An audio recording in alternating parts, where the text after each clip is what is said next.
Hello and welcome to another episode of the Trash Talk Podcast. I'm gentleman that have Sergej. How are you doing? I'm doing fine. How are you? I'm doing fine as well. And today we're doing it once again. Software Showcase. Where we showcase software, and by showcase I mean we talk about it. We could have done practical demonstrations, but we chose not to. It's kind of hard to do with some of the stuff.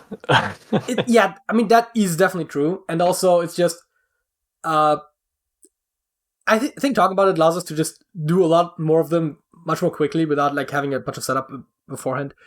And I'm gonna let you start because you have a longer list, but I do have a couple things this time as well. Sure. Let's start with one that is probably useful to more people, and that is the piece of software named Carla. Carla. It is a virtual audio patch bay in which you can load different VST plugins and like what's the other formats called? I always forget. Even I don't know what you're talking about, so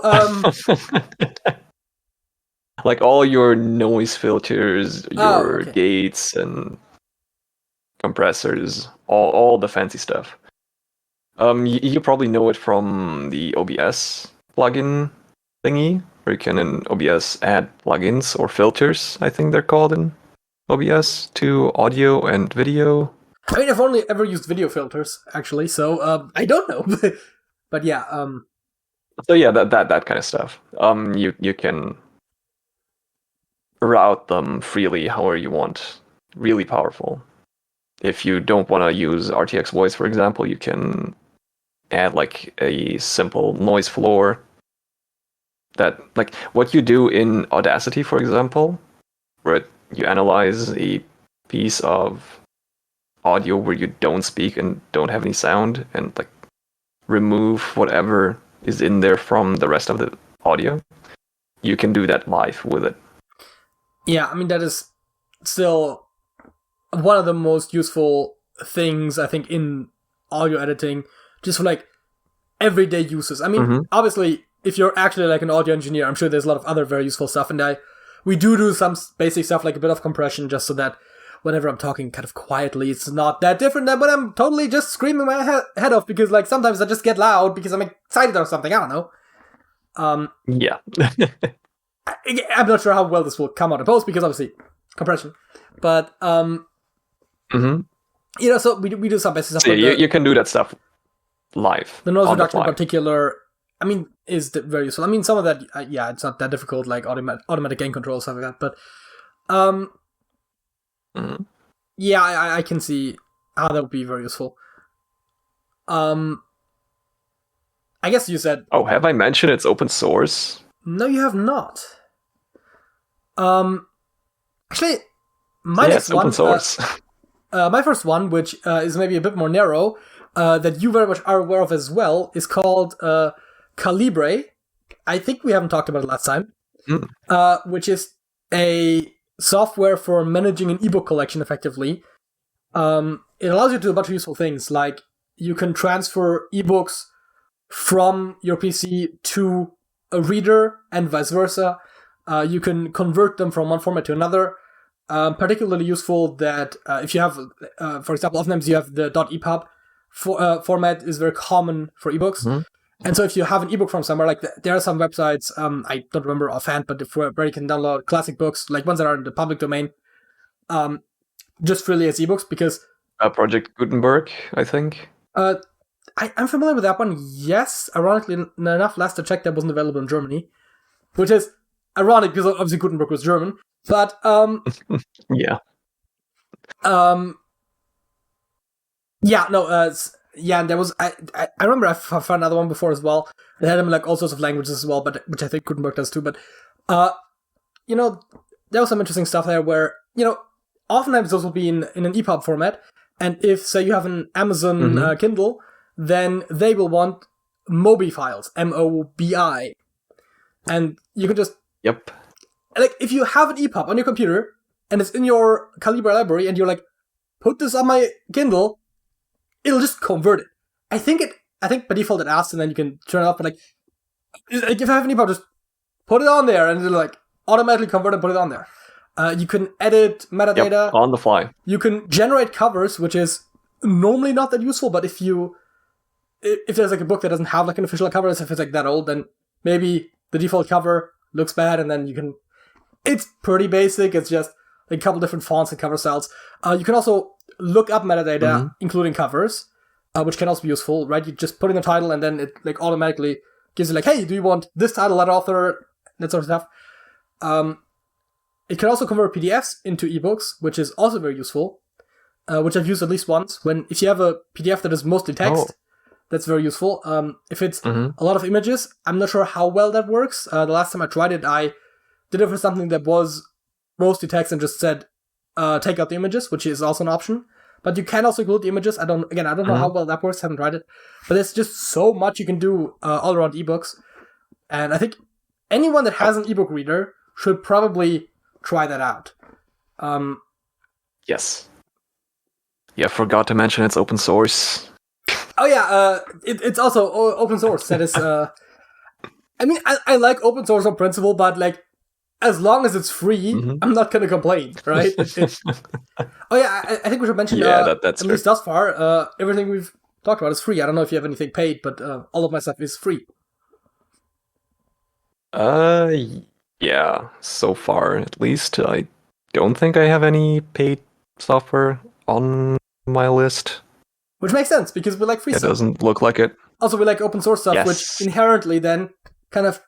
I mean, it doesn't have to be free, but generally something's open source is usually free, because anyone could just copy the source and compile it themselves. Yeah. One other feature I like about Calibre is the built-in ebook reader. You can also read the ebooks on your computer. Yeah, if you don't have like a dedicated reader for that, apart from Calibre. I have used that before, but I'm honestly not that happy with it. I don't know. Really? I have customized it quite a bit, because you can do custom styles. And another feature that I also found very useful, sometimes the default styling in EPUBs is like really badly done and like overwrites all your custom styling that you do in the reader itself. And Calibre also allows you to edit the ebooks themselves if you're a bit more technical. Okay, you can go into the EPUB and edit the source to cool. make it less aggressive with the styling. I haven't quite played around with that yet, but yeah, no, that is cool. The reader with the default settings seems like it's not that great, but it always takes a while to load the books, and then I feel like whenever I want to go to the next page, and if I use the scroll wheel, I always have to scroll twice to get to the next page, which annoys me every single time. You can change it in the settings. Okay, fair enough. I haven't really like tried to like read an entire book with it. I've mostly just like to look at stuff, to see if the formatting is okay. For example, I've also I think once tried to use it to like read a bit of text from a book, but honestly, the context to explain why that didn't go that well is beyond this video. But Calibre is probably one of my favorite. I was gonna say recent discoveries, but it's probably been over a year at this point. But yeah, certainly software that I've been very happy with. It totally has been. And it was like around the time when I first got an e-reader, and I was like, I know where to get ebooks, but I have to get them on there. And it's like, okay, so that is kind of how I found out about that one. I was like, hey, how do you get ebooks on an e-reader? And like Calibre was the first thing that came up, and it's so good. It really is. I'm so glad you showed it to me. Yeah. Super useful, even if you don't have a reader. Just for organizing your ebooks on your computer and reading them. Yeah, so good. But moving on, if you're done with Calibre. Okay, moving on to the next piece of software, which is probably not so useful, and if you're in the field, you probably know or already know about it. It's Postman / Insomnia as an alternative to that. These two softwares allow you to manually construct and send HTTP requests to servers and see the response in a really detailed way. You can really hone into that, which you can't really do in browsers. Like you kind of can do that with the developer console and stuff, but it's kind of annoying and cramped and generally not that flexible. I mean, I'll say that I've never needed to do that, but I guess it is very relevant if you're developing a website. Yeah. I feel like you don't really interact that way with regular websites. It's kind of... Usually not. It's only if you develop a website yourself or interact with a web server. Like if you develop a piece of software that interacts with a web server. Yeah, I probably been more clear. I guess that is kind of one of the things where, as you said, right, like very few people are going to need it, and those that do probably already know about it. But yeah, no, it is definitely... Like, yeah. I didn't know about it, and I've never quite needed it, but I have definitely done adjacent stuff, so like I can see how that could be useful at some point. Also, I guess I should explain the reason why I have included them both. Previously, like, I don't know, 5 years ago, Postman was like the gold standard for this kind of stuff. But over the years, they added more and more unnecessary features and bloat and monetization into it. And kinda sucks nowadays. So Insomnia is a newer alternative that focuses more on the basics that Postman was like 5-6 years ago. So I don't really have any more standalone software about something that we also want to talk about is browser extensions. We all use our web browsers for more and more things. We actually, just before we started recording this, talked about how it seems like it can open all sorts of files these days. But I have a lot of very specific stuff. So one of the browser extensions that I installed once and then haven't really thought about since, because it's just useful, and I think it's still useful, is... it's a very tiny thing, but it's called YouTube NonStop. You could probably guess what it does, or maybe not. You know how YouTube, sometimes, if you have like videos playing, especially in the background, and you don't interact with the tab, will sometimes be like, hey, are you still watching? I don't know if they still do that, but I definitely did that for a while. I remember once I was like, I'm not even sure if they're still doing that, turned off the extension and immediately noticed that they were still doing it and just turned it back on. I find it particularly useful when you're listening to music. So, so it'll automatically at some point say, video paused, continue watching. And this extension basically just auto-clicks yes on that box. And it does it usually so quickly that it...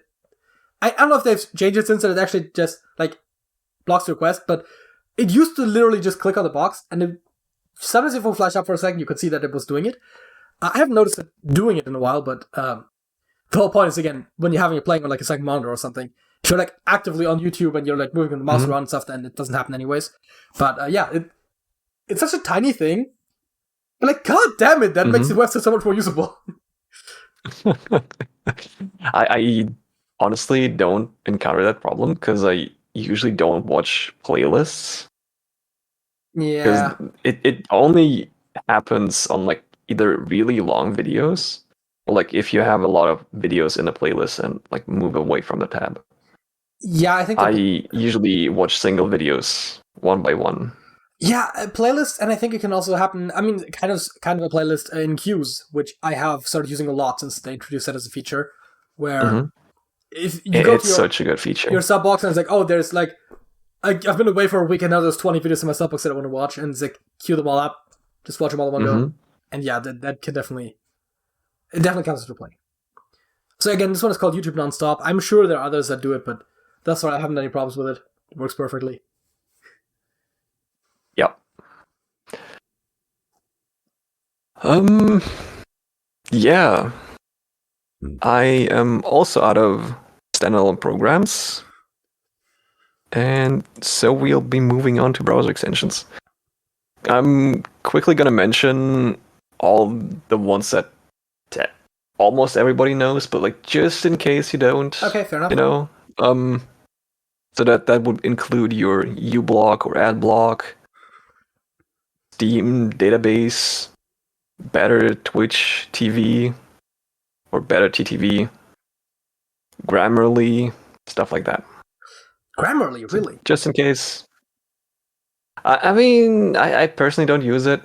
I don't need it, but like I've heard people say good things about it. I've also heard it said that apparently I'm included on the list. It can sometimes make erroneous suggestions, and frankly, like I am definitely in need of a spell check occasionally, but like I can usually handle my wording. Mm-hmm. Like I don't know. That is fair. But yeah, so my first suggestion, actual suggestion. You know what? Let's go with simple tab groups. It's a browser extension for Firefox. Specifically Firefox. I don't think it exists for Chrome or Chromium-based browsers. There's probably an alternative. But basically what it does is groups your tabs, as the name suggests.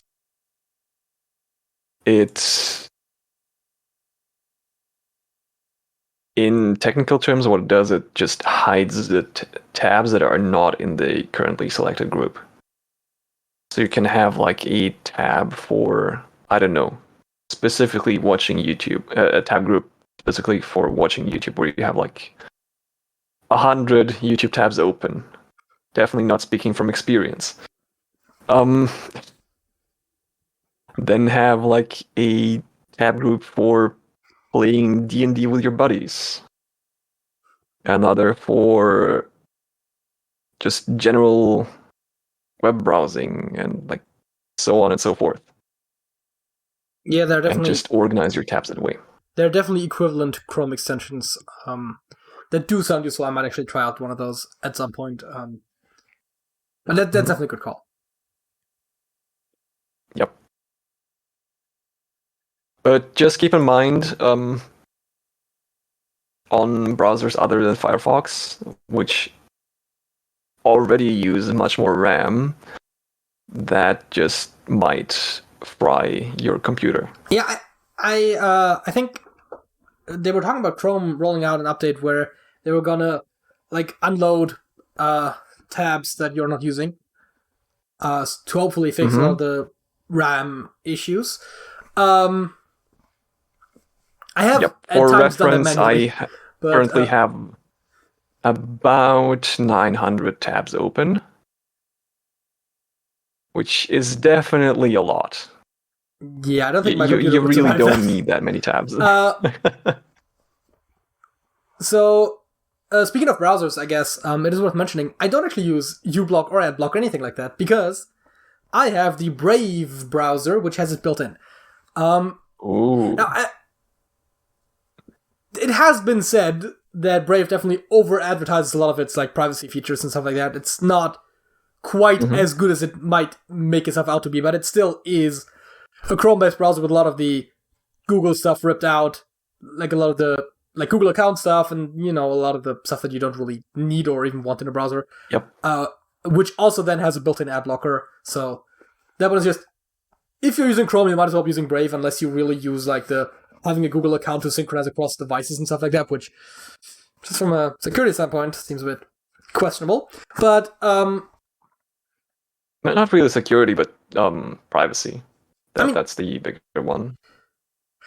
I guess privacy for me is a bit of a security concern, but I guess my data leaking would be a security concern, but I guess it's not technically leaking if it goes to the people that you're sending it to. But yeah. Yeah. Also, in that vein, something that you mentioned like ad blockers and stuff like that. I have an extension called DuckDuckGo Privacy Essentials, which apparently now just wants me to do search. Is it because I'm in the... I think so. There it is. Where it makes sure that you're using HTTPS which I don't know if Brave also does it automatically. I think it might do. And there are also dedicated plugins just for HTTPS upgrades, but it also like blocks tracking requests, third-party cookies. It's basically kind of like some of the secondary features that an app blocker does. I don't think it does ad blocking specifically, but it does a lot of things. I just run it alongside Brave. Oftentimes, a lot of its stuff doesn't even, like, it shows, like, 0 things on this side, because, like, Brave already takes care of a lot of that. But it is still pretty useful for that sort of stuff. And then I think it was also a couple things that it does that that Brave doesn't do, and also it shows, or used to show, like a... Am I just stupid, or did it change how it works? It used to show like a grade for the website, like I remembered that. Like how good it was. It used to do that on mobile, at least. Yeah. I'm pretty like sure. Like a letter grade. I'm pretty sure it used from A to F. Like it used to do it on browser too, but I don't think it does it anymore. It also says I have not used. Set your default search engine to DuckDuckGo, which you don't really need it to do, because you can just do it that yourself. But sometimes when you have other plugins that are trying to like hijack your default search and stuff like that, I guess. But it's just privacy essentials, as the name would suggest. It does some of that stuff. It might be a little bit redundant with my setup, but again, letter grades used to be kind of cool, although they would always skew a bit better than they should be, because one of the things that would count would be like the like cross-site cookie requests and stuff like that, which I already had blocked, so it wouldn't do that. But it also would show stuff, and again, I can't seem to get it to do that right now, but it used to show stuff like which site, like there was some data to and stuff like that, like, this site is known for selling data to third parties and stuff like that. If I'm on Google Docs, it says, this site is owned by Google LLC, which operates tracker networks across 79% of the top websites. But it doesn't really say more there. But I don't know. Changed a little bit how it worked, but it definitely does still give you warnings about certain websites. And it'll just give you some basic information while also doubling up some of the stuff that, like, script blocking, well, not like script blocking, so to speak, but like certain malicious scripts and like cross-site cookies and something that I think trackers, basically, mostly. Yeah. Yes. I'm starting to go in circles, and I explained it. So, Sergej. Yeah. I guess we can do one more. I'm gonna go with the theme and suggest another privacy and this time also security plugin. And it's NoScript. I think it has an alternative that is supposed to be more user-friendly. I think it's called uMatrix. But honestly, however much I tried figuring out how uMatrix works, I just couldn't. I am unable to figure out how it works, how to interact with it. So I'm sticking with NoScript.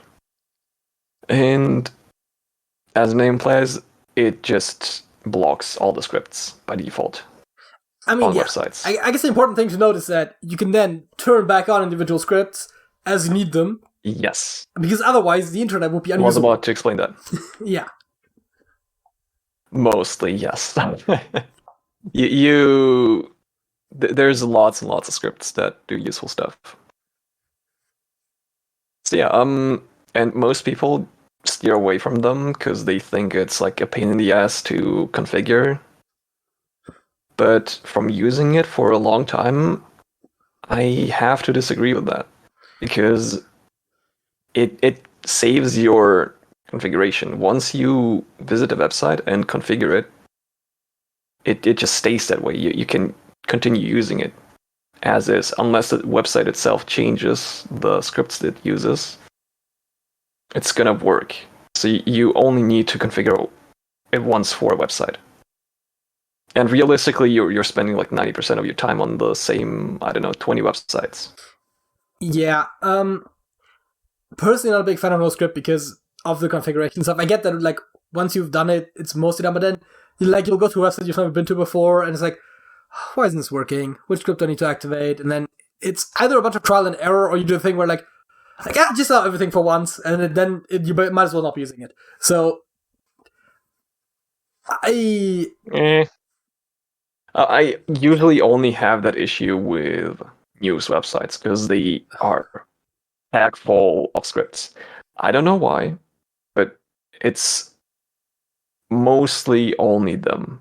Yeah, news websites are generally terrible, which is not good. Like, the best news websites oftentimes are also the worst ones content-wise, which is, like, I've seen that pumping made before where it's like, oh yeah, and I mean, I would say it's a bit subjective, but where it's like, the only sites that would, like, not have a paywall in front of the articles would be, like, Fox or something, and it's like, oh, great, a reliable news source. Because, they're just basically the propaganda arm of the Republican Party. Yeah. And it's like, oh, if someone is trying to look for a news story and they get all the good sites and the actual reputable news sites and they're all like, hey, why don't you just, pay us a subscription fee so they can read our articles? I mean, then the other one, I don't mind the ones where it's like, oh, you can only read 5 articles a week. And you delete your cookie, and it's like, oh, okay, you can now read 5 articles a week. It's like, you didn't think this through. I mean, most people would still. I mean, most people wouldn't know how to do that. And honestly, I don't think you would read more than 5 articles per week anyway. Most likely not, but I always, I mean, sometimes doesn't really matter. Sometimes when they reference other articles within the article and you want to do further reading, that can spread out pretty quickly. I feel like it's either, for me at least, it's either you read the 5 articles in a single day, or you don't read 5 articles a week. There's no in between. Yeah. But anyways, right? I love sites that enforce the limits with cookies. It's so good. But yeah, from experience, again, most shady websites I've been to only have a handful of scripts. 2 or 3. That's it. Yeah, it's always great when the shady websites are actually much cleaner than actual big name websites was oh yeah. It really is, yeah. So my last suggestion for today is another browser plugin, of course. And that is one that Sergej suggested to me, but I still like it, and I'm still gonna talk about it. And that is Sponsor Block for YouTube, where you can skip sponsors on YouTube. So the way this works is basically crowdsourced, right? So if someone tells Sponsor Block, hey, this is a sponsor segment, then it'll be marked as such, and then it has a lot of configurability. You can turn on and off self-promotion, you can turn off just strap sponsors. There's a bunch of stuff. I think there's one mode where you can basically try to skip everything that isn't pure content. So if you have an informative video, I think you can literally turn off jokes. If you have an informative video, you can literally skip the jokes. And it's okay, that's not how I would use it, but I suppose you can. Yeah. So I really like it when it works. It doesn't right when I started using it, the servers were out all the time, and that was great. But yeah, now it mostly works. The one thing that most of the time it seems almost doesn't work for me is the actual on the bar highlighting where the sponsor segments are, and then showing in parentheses the total runtime without ads. But otherwise, the actual skipping functionality pretty much always works for me, and that is kind of the most important thing. I think it might have something to do with queues or whatever. Queues and playlists might just not I don't know. I don't know. I never had a problem with that. I've had it a lot when it... Probably just a styling issue with how different browsers do CSS slightly different. Might be a thing with that. It's not it never works. It just usually doesn't work. Maybe it's conflicted with another plugin I have. Maybe it doesn't like it how I'll watch a video and then I'll watch another video. I don't know. No clue. I don't know what caused it, but it doesn't. Again, the visual side of it doesn't always work for me, but the functionality pretty much always does, and that's kind of the most important part, anyways. Mhm. Basically, as soon as I heard about YouTube Advanced, I was like, they skip sponsorships? That's kind of a cool feature. Wish I could have that. And then it's like, oh yeah, there's a plugin for that. Yep. Because of course there is. Yes. So yeah. I think it actually uses sponsor blocks live database for this. I mean, if I remember correctly. It would be smart if they just, whichever way it works, just used a shared database, because it would be kind of stupid if you implemented the same feature in two different ways. But yeah. It also keeps track of how much time you have saved. Oh, does I personally have skipped 557 segments, or 6 hours and 46 minutes. I have also saved people 8.1 minutes of their lives from my one submitted segment. Okay, I have 0 submitted segments. I'm one of those people. But, I have skipped 0 segments for 0.0 minutes, which absolutely cannot be true. Yeah, that's I think you can turn off the it tracks that, and I think I did. Because I'm also that kind of a person. That might be. Yeah. Enable skip count. I turned skip count tracking off. Oh yeah, that is not just for this though. I don't know.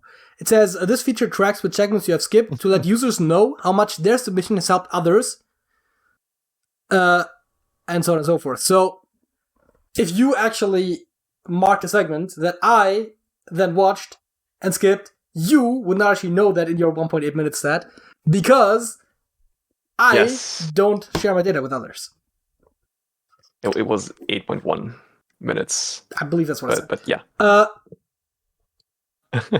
Anyways, yeah, I have like all of the very few options that there are for like tracking stuff. I've all turned off because, again, that's just the kind of person that I am. Yeah, that is fair. I probably just didn't bother with that. Oh yeah, okay. So the options, by the way, I guess I could have just looked it up, are sponsor, unpaid / self promotion, exclusive access. Oh yeah, exclusive access is different. Okay, I think. Yeah, there's no skip option because that's just for videos. That's also actually kind of cool. If someone has been given exclusive access to something, like YouTuber had like factory tours, you oftentimes see it and stuff like that. Like it'll show a label on the video which says exclusive access.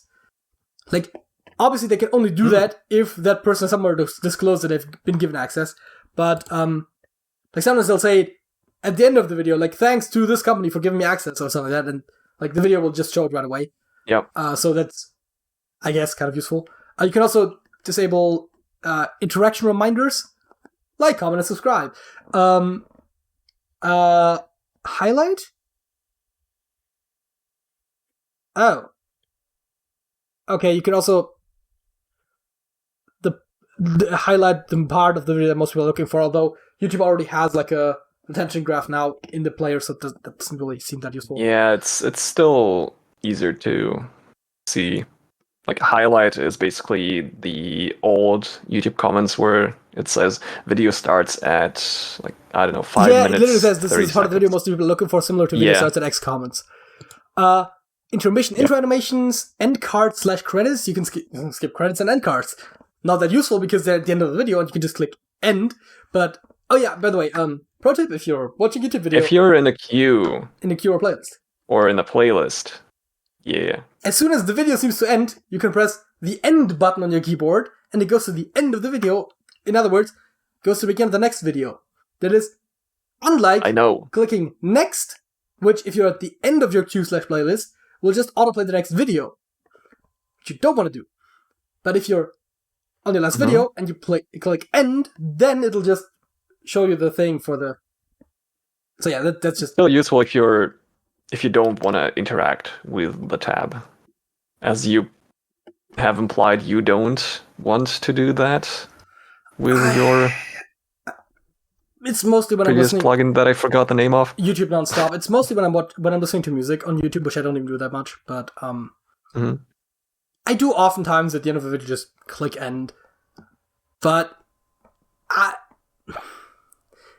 it's one of those things. I have most of the things on sponsor block, basically anything except for sponsors, I have disabled. So I have sponsor auto skip and exclusive access show label, and everything else is disabled basically. You can also turn off preview, recap, and filler tangent / jokes. Tangential scenes added only for filler or humor that are not required to understand the main content of the video. This should not include segments providing context or background details. This is a very aggressive category meant when you aren't in the mood for fun. Yes, they put fun in quotation marks. I don't want to meet people that turn this on. And then there's also music for non-music sections. So you can turn off non-music sections in music videos. Which I guess is useful, but I tend to just not go for the music video then, and instead just look for where someone has like uploaded from the album, which is like a picture and the song. Because sometimes you'll have the thing where there's like music video noises also over the music, so even if you did automatically skip like the talking parts that sometimes are music videos for some reason, you might still not quite get the same experience as if you just had the song. But yeah. That is true.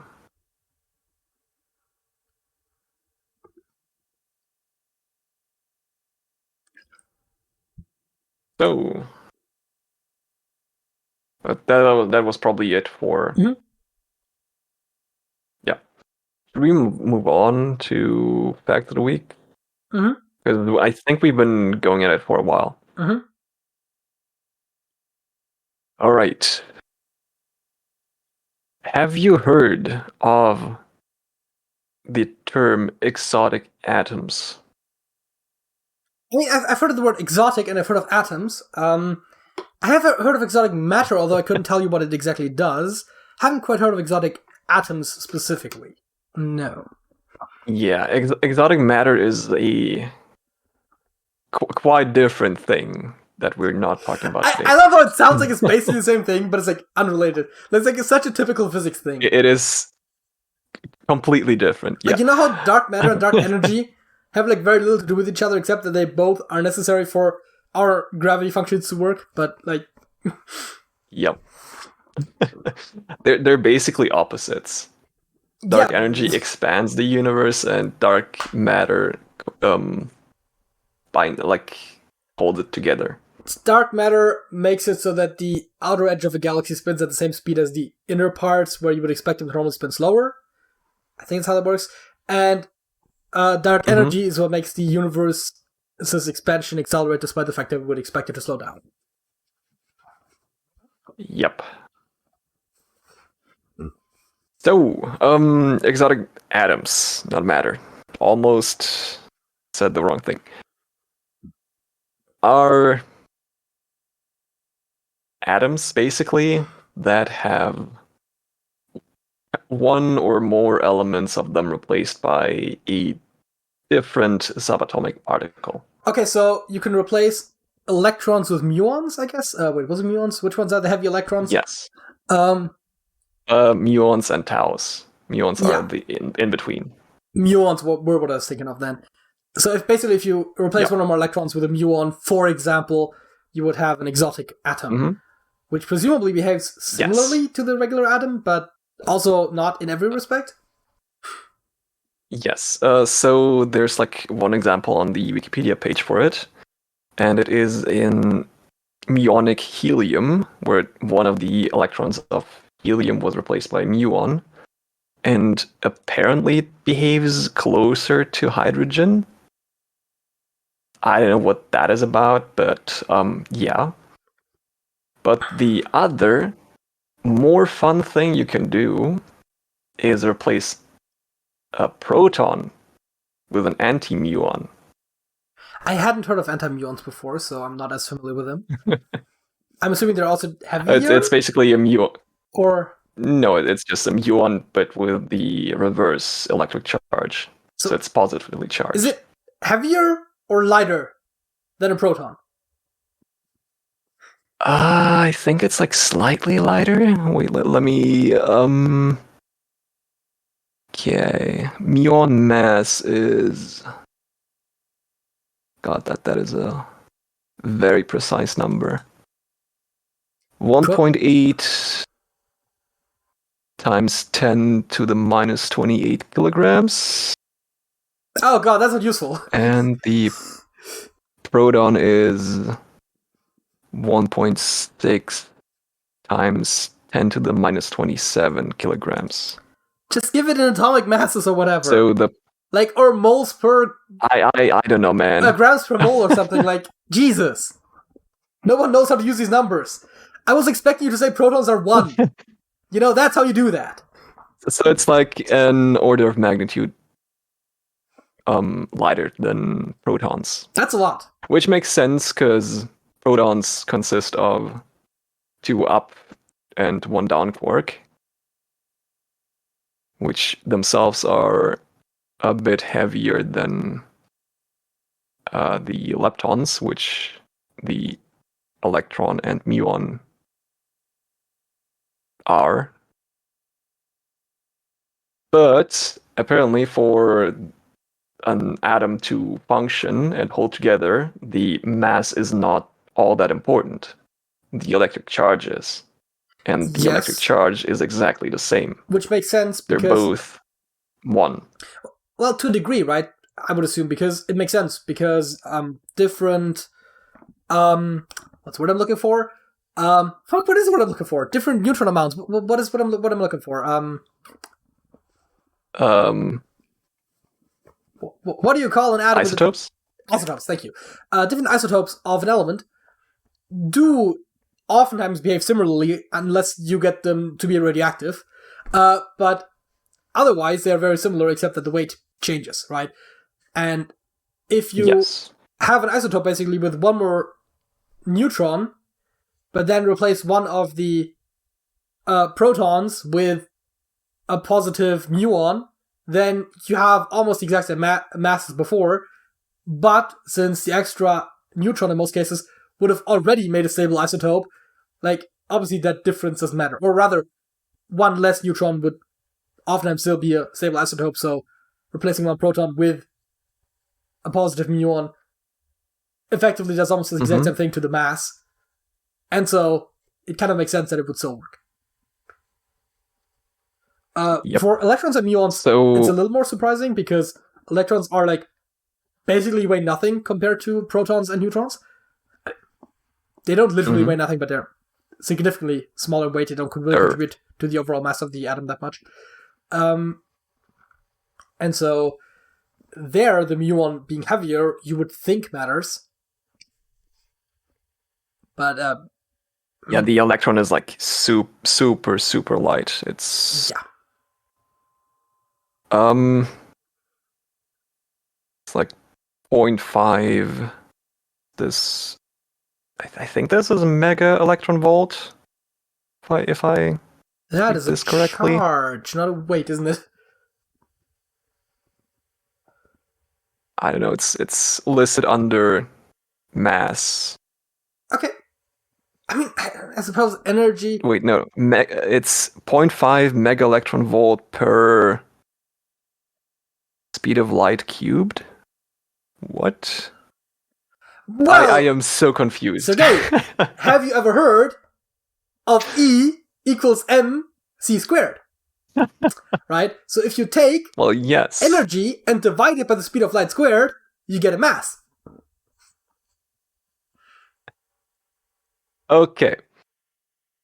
I am too lazy to convert that, but as a reference, a single muon is what, over 200 times heavier than that? Yeah, I was saying you would think that makes a single up quark is twice as heavy as a muon, and a proton consists of 2 of those and a down quark, which is in itself twice as heavy as an up quark. Okay. Fair. Yeah, I guess gravity doesn't really play much of a factor at the size of atoms. So gravity is also the weakest force in the universe. Well, the weakest fundamental force, although it might not be a fundamental force, depending on who you ask, because it doesn't really fit into the standard model. It's weird. Point being, it's just the strong force, the weak force, and the electromagnetic force. And so I guess it makes sense that the mass of subatomic particles wouldn't really matter that much. Yeah. So, the element that results if you replace the proton of a hydrogen atom with an anti-muon is called muonium. Even has like a elemental symbol assigned to it, Mu, which is quite cute. So technically, but the most impressive thing, in my opinion, apart from that it is actually possible to do that, is its lifespan. It actually lives for a pretty long time, being like the average lifetime being 2.2 microseconds, which doesn't sound too long, but just to give a comparison that you will definitely understand, it's like 7,000 CPU cycles. That is a long, long time. Doesn't the... That's not a good metric, because CPU cycles depend on the frequency of your CPU. Yes, assuming like average CPU cycle being CPU clock speed being 3.5 gigahertz. Yeah, fair enough. I think actually a lot of the more modern CPU is actually slower, because they'll have like 30 cores, well, not all of them, but like the more cores they have, the slower they get oftentimes on a single core basis. Actually, let me look up what wasn't it originally my 6 gigahertz CPU is at. Chip? Mine is currently at 4 gigahertz. Okay. But I mean, yeah, well, we're, like whether we're talking 2 or 6 gigahertz, right? Like that's sort of the range that we would expect from a modern, as of recording, this CPU. So it's in the same ballpark. I was just saying it's not a great scale. So basically, it's still multiple thousands of CPU cycles. Yeah. Either way, which is crazy. Yes, I suppose. I mean, I wouldn't necessarily use that as a point of measurement, but if you look at like some of the highest elements that we've discovered in the periodic table and how long they last, then that's also a good comparison. Mm-hmm. You know what you get when you take the lightest hydrogen isotope and use the negative ion of that, another positive ion of that, and then replace the proton with the muon. You know what you get then? Wait, positive. What do you mean positive ion? A positive ion.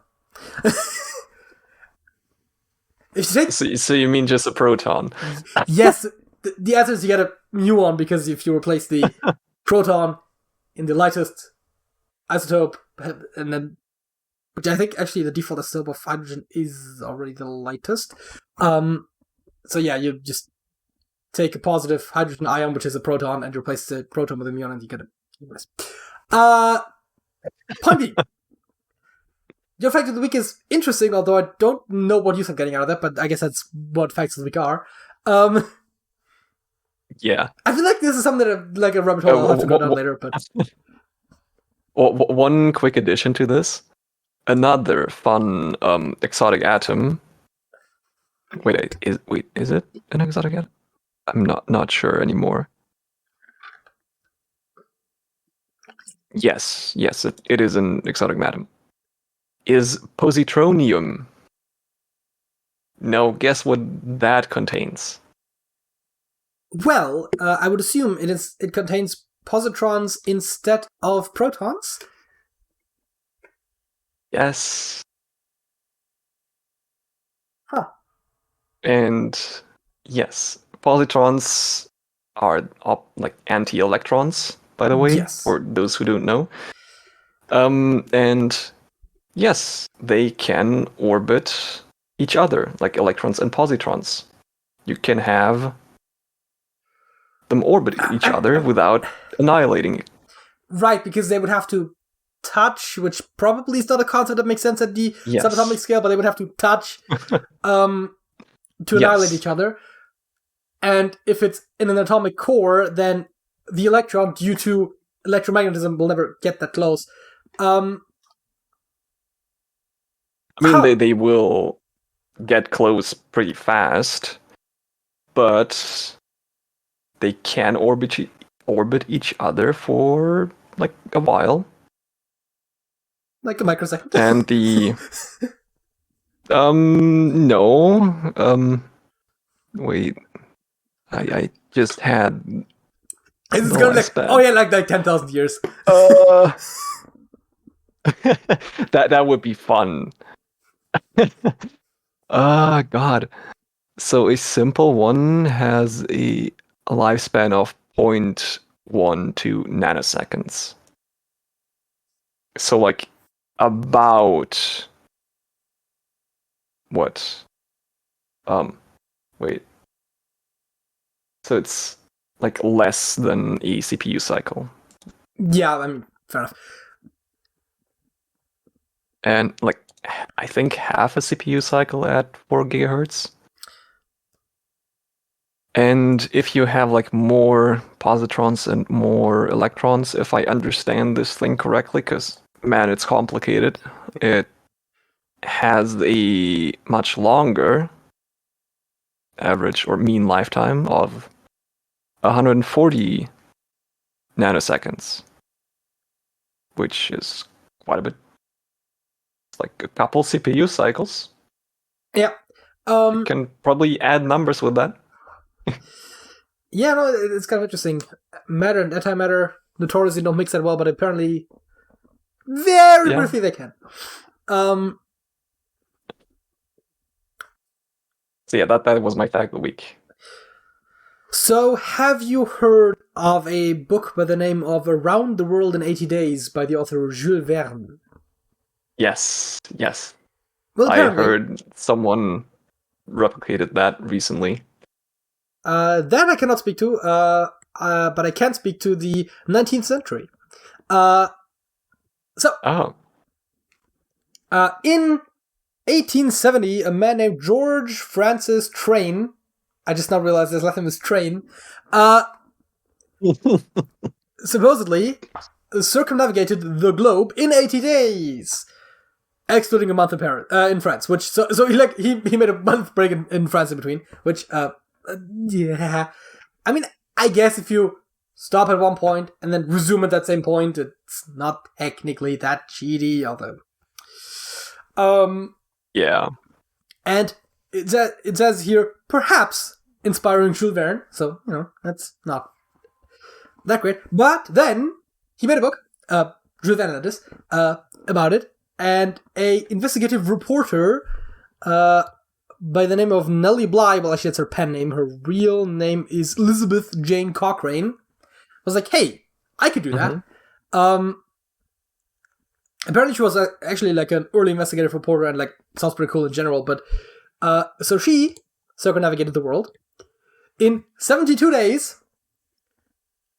She also made a stop in France, although not to stop her clock, but to interview Jules Verne, because you might as well. And she managed doing it, did I mention it, in 72 days. Yep. So she... That is pretty cool. Beat the supposedly standing world record, although data from back then is pretty muddy, and also technically it's not that clearly defined what a circumnavigation means. But yeah, so she replicated the journey from the book, and so I guess she took more or less the same route. It doesn't quite say here, but yeah, she she did that. She beat the time from the book and interviewed that book's author. And there's a couple other interesting things. Apparently she missed the train at one point, and they chartered the train for her, which also, it says he was a record-breaking passenger train. I don't know.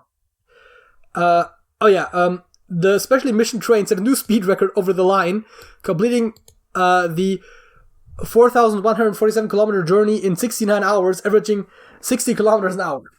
So, record-breaking in multiple ways, that journey was. And then, I mean, the record was beaten like half a year later. because apparently people were really into that at the time. I mean, why wouldn't they be? By George Francis Train again. Okay, he did it 2 more times. he beat the record 2 more times. And then it took another while until it was like severely demolished down to 36 days. And the most recent one listed on Wikipedia has it at 31 hours and 27 minutes and 49 seconds from the 15th through 16th of August 1995. Which has also been like almost 30 years at this point. But yeah, I would imagine nowadays it's like 1 day. Like, I mean, 31 hours is maybe pretty close. Just a bit more. Yeah. Also, additional interesting fact, Nellie Bly was working at the time and writing about the story in the New York World, which was owned by one Joseph Pulitzer, for whom the Pulitzer Prize is named. Actually, wait, let me think about it. What counts as, like, doing that? So, apparently the standards do differ, but it has to be a circular thing that starts and ends at the same point, goes around every meridian. It's a meridian. It's the latitudinal lines. Yeah, I think so. Yeah. It has to go through all of those, and it has to have the one that I've heard as a length requirement was at least the Arctic. No, what was it? Not the tropic. No, what are they called? There's the one of the longitudinal lines that was like basing it on off of that being at least as long as this one. Yeah. The Tropic of Capricorn, something like that. I don't know. So do you have to touch the ground? No.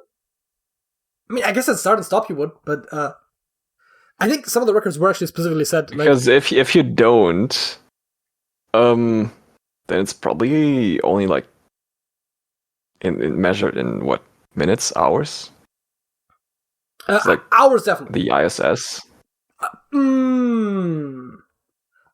Okay, I see your point.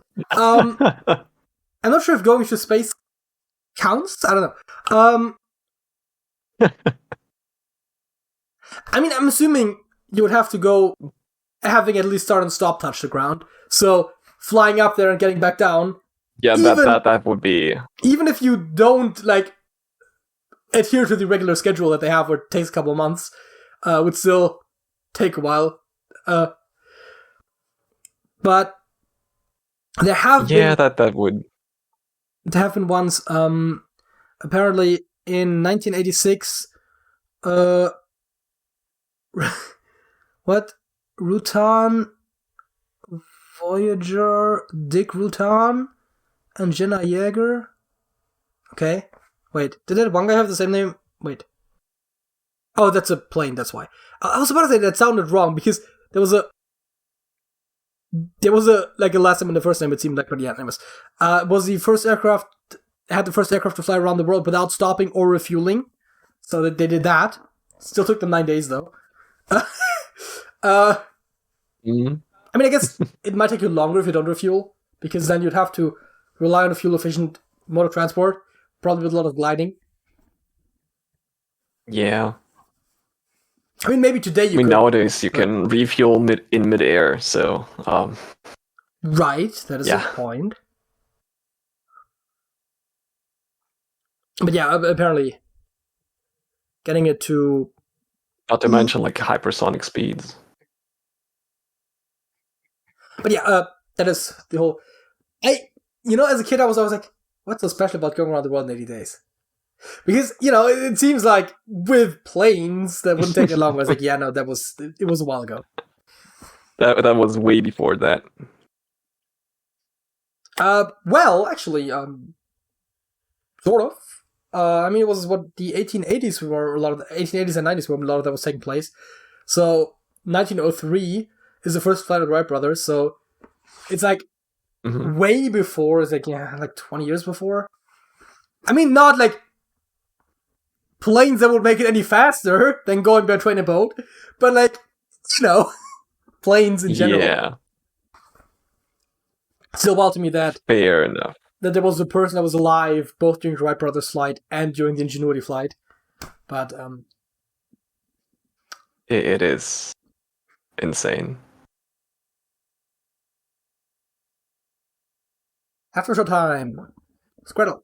We said we start with Adieu, and then story. We already got 2 letters. Okay, no I's, no T's. What an efficient start. Interesting thing about Y's, because we have at least 2 words ending in Y. No, at least 1 word. Right, because if it's no, at least 2. Yes. Even if it's there's still 2 words ending in Y. We have at least 1 Y, but at least 2 words ending in a Y. Yes. Yes, good point. Whether it's the same Y or not is unclear, but yeah, no, it is 2 words. I think I had literally thought about that, then said it, and then you were like, well, actually, at least 1. I was like, oh shit, right, you're right, they intersect. And you know sometimes when you think about something, and then as soon as someone like calls you out on like an edge case that you totally thought about, but already kind of forgot that you had considered it, you're like, oh shit, there's an edge case. Yep. Not the first time that has happened to me. It does happen sometimes. Yep. But where do we go from here? That is the question, isn't it? Well, I suppose we use a bunch of letters we have, or mostly letters that we haven't tried yet, because, like, no, Yep. like, no S in the first place, no D in first, like, they're all pointing in the wrong directions, basically, right? So, like, the only place that this D is pointing is right where we already have the O, and on the other side, it can't be a D. It's like, okay, great. Yep. I mean, the S is pointing here, we could technically try that, but the Y is most likely there, so... Mm-hmm.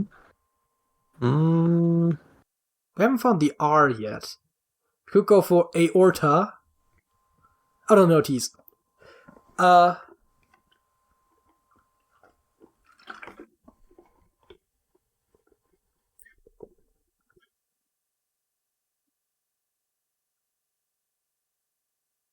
Motor.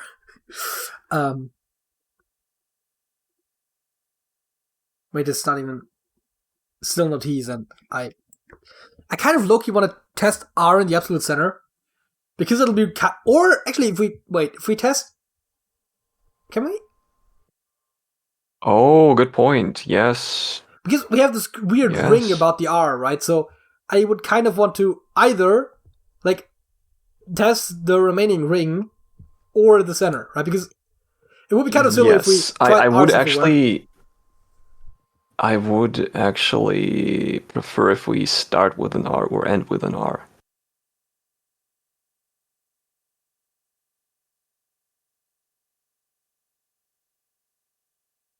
Right. Because that covers all of them. Okay, let's see. Roar. I was just thinking, like, can we get 3 R's? But the answer is probably not.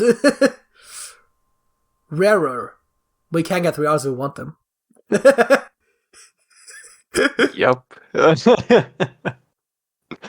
Wouldn't necessarily want to bet on that. The fun thing is, it also tests for E here. Just saying. Yeah.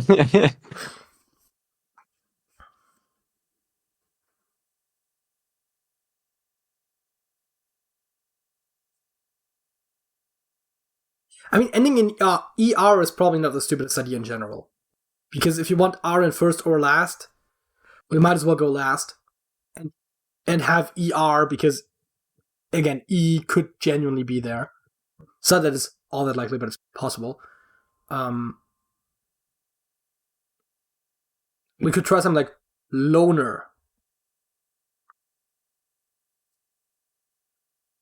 Test to L and M that we haven't Wouldn't tried want to yet. go with loner because we would guess the O in the same spot. We would guess the O that we already have, yes. I mean, That's a point. Liner. Oh no eyes. No eyes. Leaner on those 2 letters. Okay, maybe not quite that, but Like the word I'm stuck with right now is ready. I mean, it does test for 2 of the Y's. But I'm not a fan of the Y's. I'm not the biggest fan of the Y's. I also, if we have an A, we might as well have it in the beginning, but I guess that then we'd have to have the R in the end again, which ER. I mean, it doesn't have to, I guess, follow that pattern that I said, so.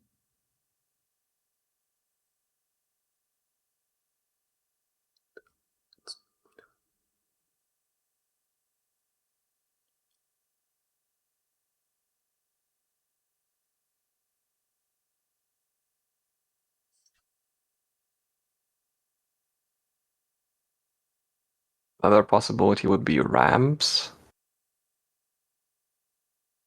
But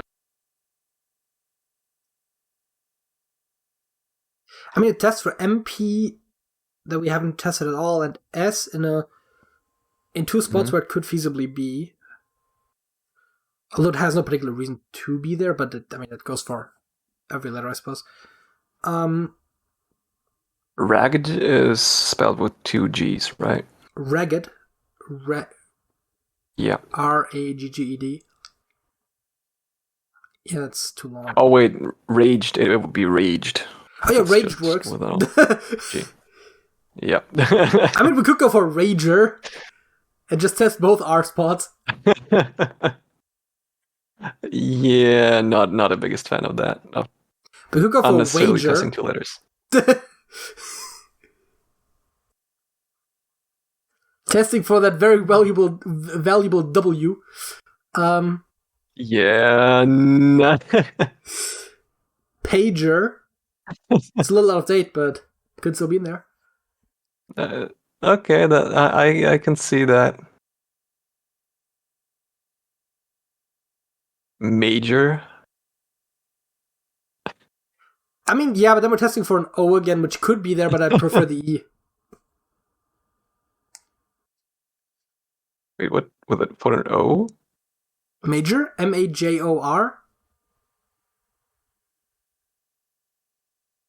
No, I'm talking about literally just replacing the P for an M. M-A-G-E-R? Yes. Is that a I know word? that it's a word, but like, I don't think so. Not in English. It almost sounds like one.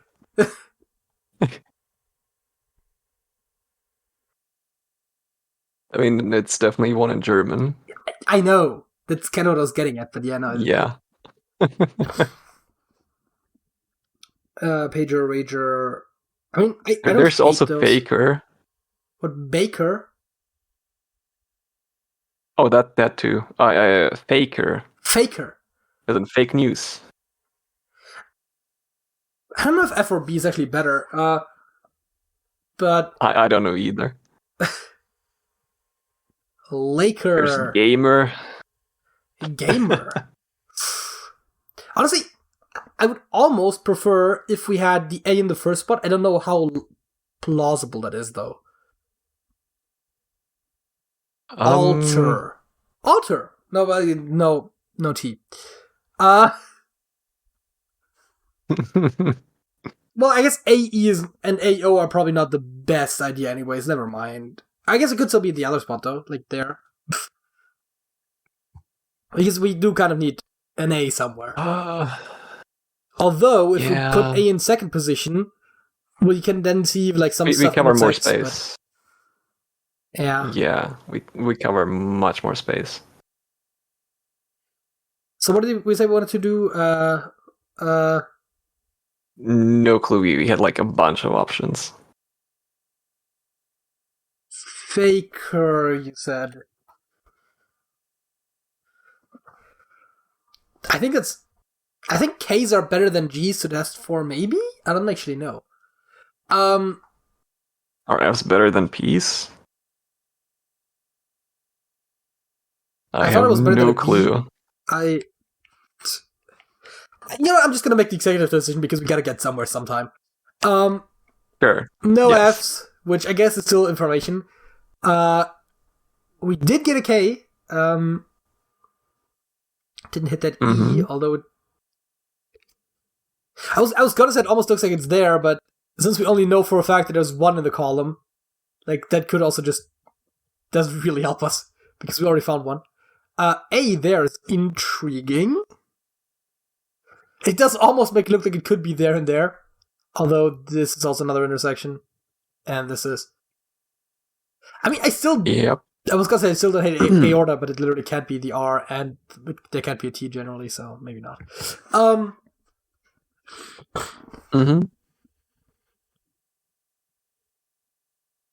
But yeah, we know for a fact where the R goes. No, we don't. The top left corner. We do. No. Oh no, wait, there it it cannot is. go in the center.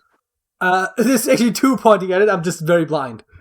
So all 3 of these rows, all 4 of these rows are blocked, and all 4 of these go. So yeah, this is a definite fact. Which doesn't actually limit the placement of the R, but hey, there's only so much you can hope for.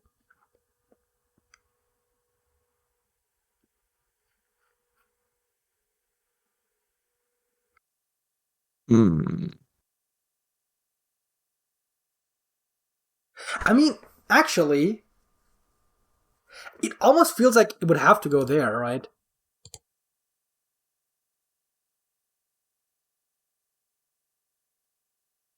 Because R something AE seems very unlikely because R consonant doesn't seem plausible, right? And so it would have to be R vowel, and so you'd have to have 3 vowels, which seems unlikely. Or you'd have to have an N in EA, which is possible, but also doesn't seem that common. So it seems like the most likely spot. And there's also 2 hints intersecting there, which doesn't exactly hurt my analysis. Yeah, that is true. I'm not opposed. It's just raked. As in, he raked the leaves. Yeah. I mean, it could genuinely be. Oh, no, except that it can't be a D. That is true. And it can't be raker either. No D in the first row. I also just not noticed that. True. Because it would have been so convenient with a K hint. Whoops, with a K hint, just going K there. Problem is, raked doesn't work. Raker doesn't work. Reiki! Oh, God. I mean, I'm generally, like, if it's on... English is fun. Like, if it doesn't end in ER or ED, Raken. Raven. The Raven, background poet. Once upon a midnight weary, as I wondered, we can weary. Pondered. Anyways. As I pondered, we can weary.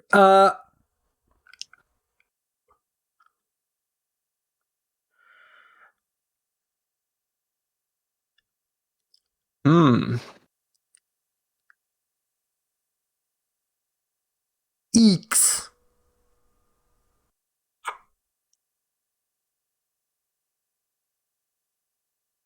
Actually, no, it can't leave. It can't start with an E. I was gonna go. I think that's a word. Eeks, right? Isn't it? But because I was trying, like, it needs an E in the row, and it A, K, E. But yeah, maybe not. Wakes. Getting that ever valuable W finally in there. Actually, fakes would also work just well, except it doesn't. But no, we already tried the lakes.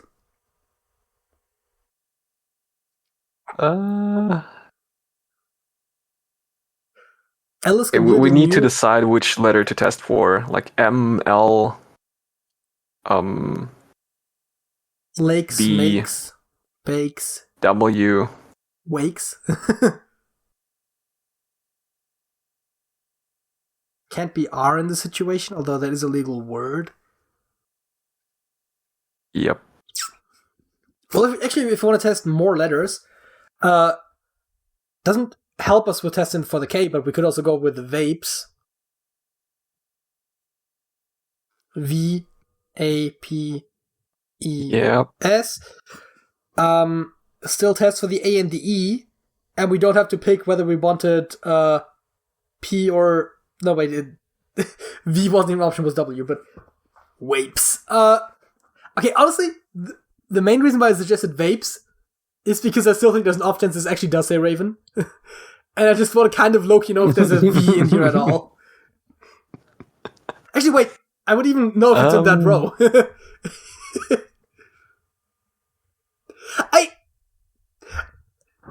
The more I think about it, the less I hate it, despite the fact that it's like very far-fetched. I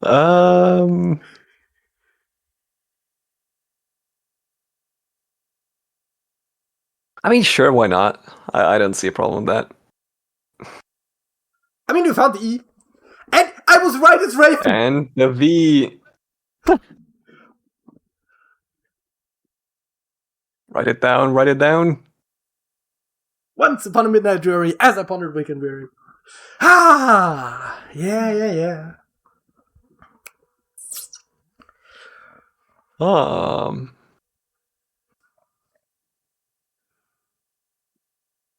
So many A's in here. I was just thinking for like what the central column could be, right? That seems like a good place to start. My very first, just like instinctual thing was like, VO was like voter, right? But like, no E, no R, no T. Like... Folks? What?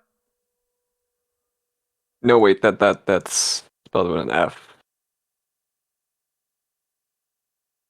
In English, yeah. So we do need an A in here.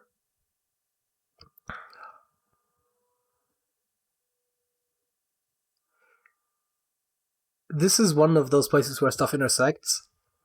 And OA seems unlikely. Ending in an A is possible, but actually not that common, I think. AE in the word is definitely plausible at the very least. There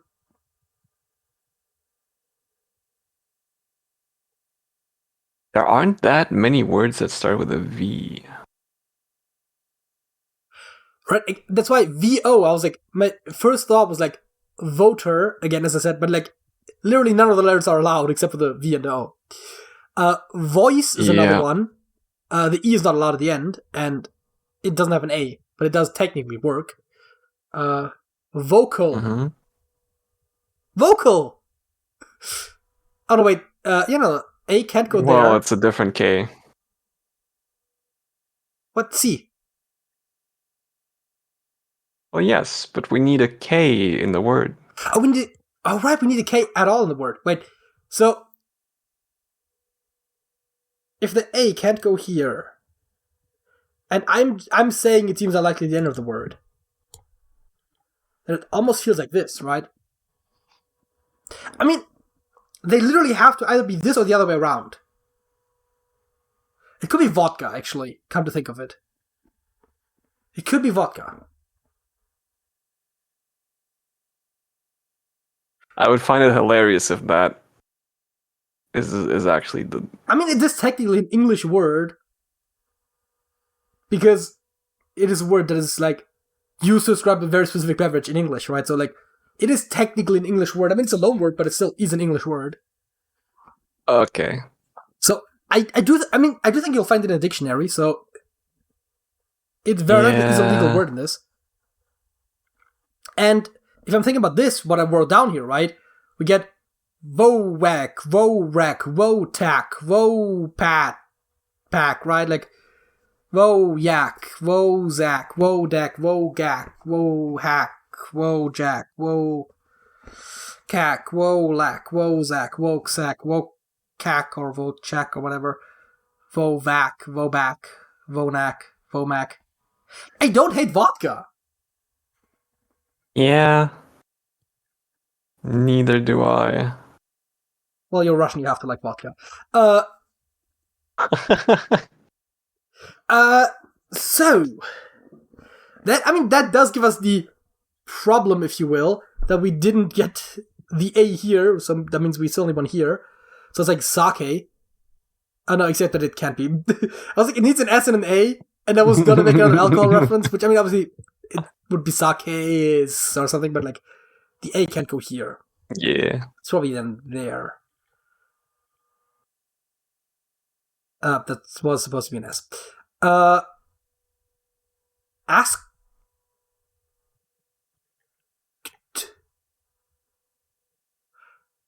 Right, because now we're just I'm more confident doing than you might think. random stuff. The S is okay. So the row needed an A and an S, right? The A in last, as I said, like ending in KEA seemed like a bit of a stretch, right? So first spot makes sense. The S needs to be in one of the first two, and the first one was taken, so the second. Also, the A's and the S's intersect now.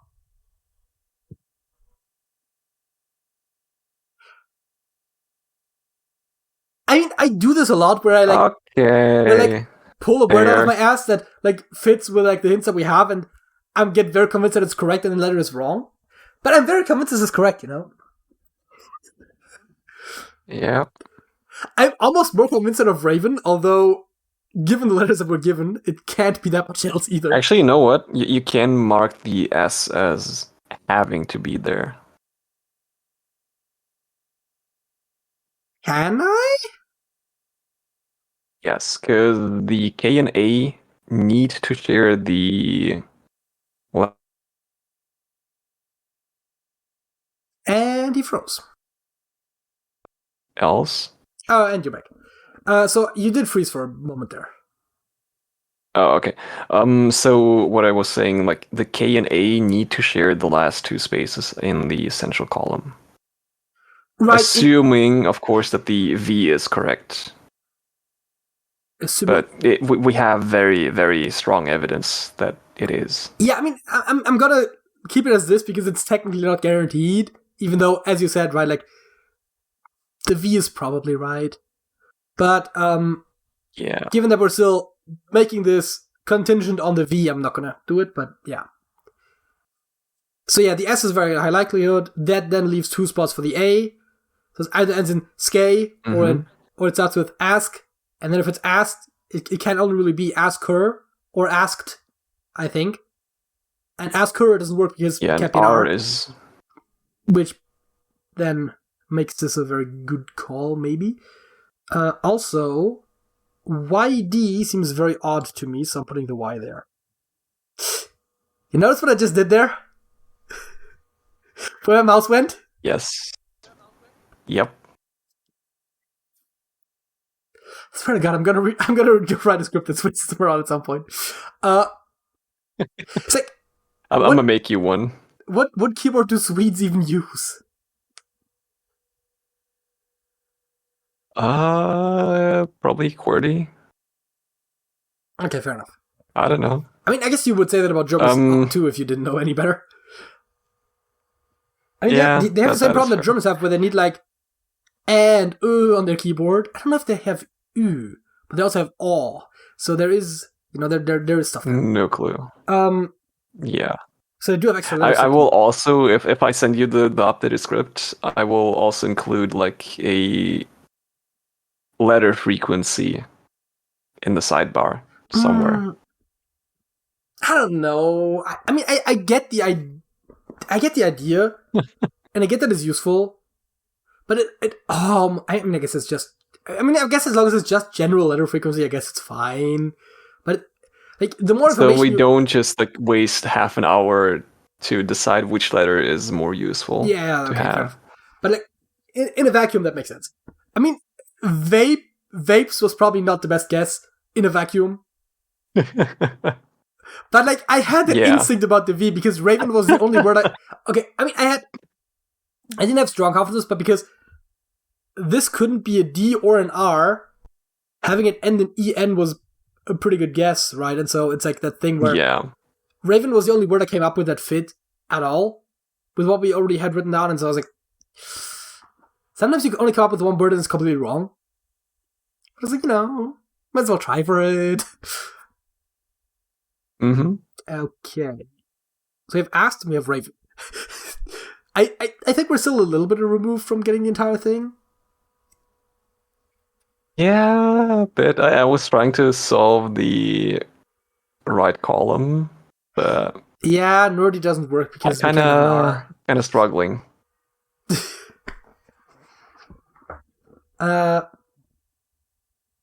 It's just needy. Just double E. Could be. I mean, yeah, I am could be. not all that opposed to it. You know what, sure. I mean, at the very least, it checks all of our guesses, like the N, the D, and the Y, all of which are technically guesses. Mm-hmm. Yeah. Hey, it's not just that it can be, it also is. Are you ready to rumble? I don't know. Ready seemed like a good guess. Oh no, wait, there can't be an R. Fuck! Some of us are not the smartest, okay? Ready. I was about to say, now we know that the fourth row is correct, but no, the V still can be at a different spot, technically. I mean, yeah, it technically could still say Ravan. Ravane? Yeah. It has to be A and V, it just doesn't have to be in that order. Yeah.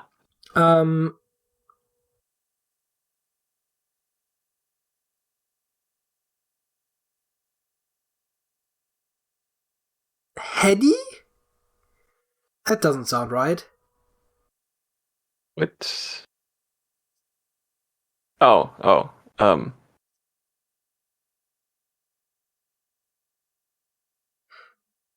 Queddy? Weddy? And can't be ready. Can't be Teddy. Yeti? Can't be a P. CD? CD is spelled with double E. I don't know of any CD that is spelled with E. Yeah. Daddy? Like, just a little dead. He's like not quite dead, but he's sort of deady. It doesn't really seem that right. Also, it literally can't be because there can't be a D in this column. But like, it wasn't gonna be it either. So, anyways, Jetty, GD, like no, heady it is a word, right? It's like if you say like, oh, like this is very intellectual, right? This is very heady.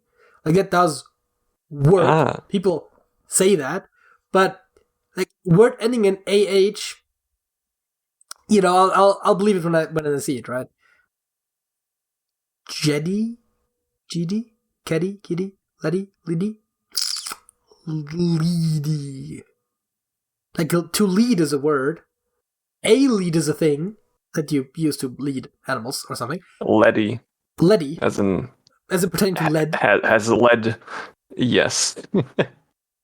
Zeddy, Zeddy, CD, Xeddy, Kitty, Caddy, Caddy, Caddy, CADDY. Vidi, Vadi, Bidi, Beady, Beady, Needy, Meaty, Beady. Has a lot of beads. Yeah, I mean, it works. I feel like beady is something that you would actually say. Like leady seems a bit odd. Like leaden, maybe, but yeah. Or just lead.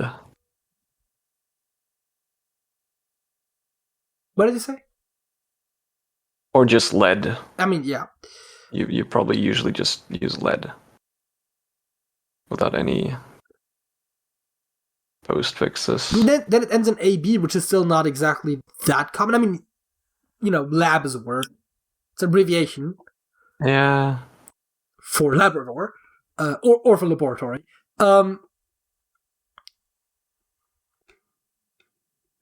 Cab is a word. Mm-hmm. So it's jab is a word. Okay, I don't need three letter words. Grab. Yeah. Grab. Yeah, that's true. Blub. What? Blub. BLUB. I mean, yeah, I was looking for AB. I mean, blab I think does work as in Oh, blabber, but I was looking for yeah, AB right. words. Preferably ones that start with R and have 5 letters. Right. But I was mostly. Sometimes I like to just test the feasibility of a letter group in general. But I mean, we're past that, right? Like AB works. Rehab. Yep, I was about to say the same. Because I was gonna say recap, but that's a P, then not a B. To recab, when you get out of one cab and get into a different cab.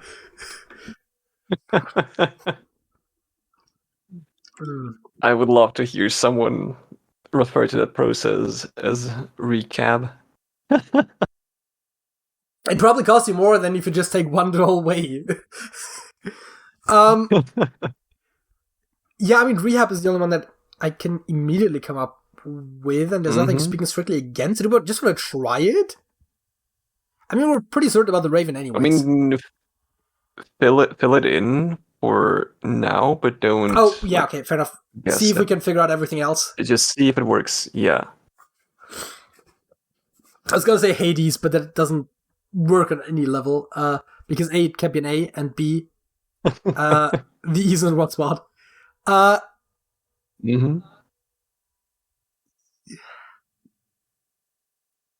Actually, I mean, so the second row, we just have to decide which way D and A are. right. Oh, God. Does it end in I don't think it works. O-A-E, or does it start with E-A-O? Oh, my. But the problem is, right,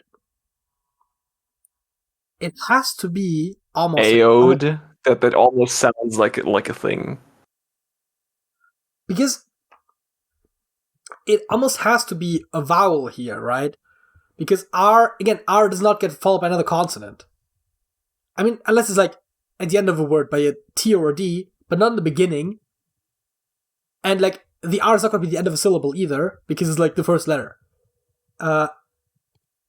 Retab. Rebab. Okay, let's see. Rewab. Wait, when did we test for an N? Oh, I see. Yeah, right. Because I've been thinking of anode. I don't hate that.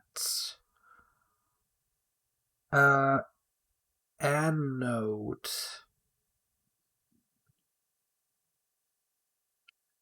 Not so sure about the second column.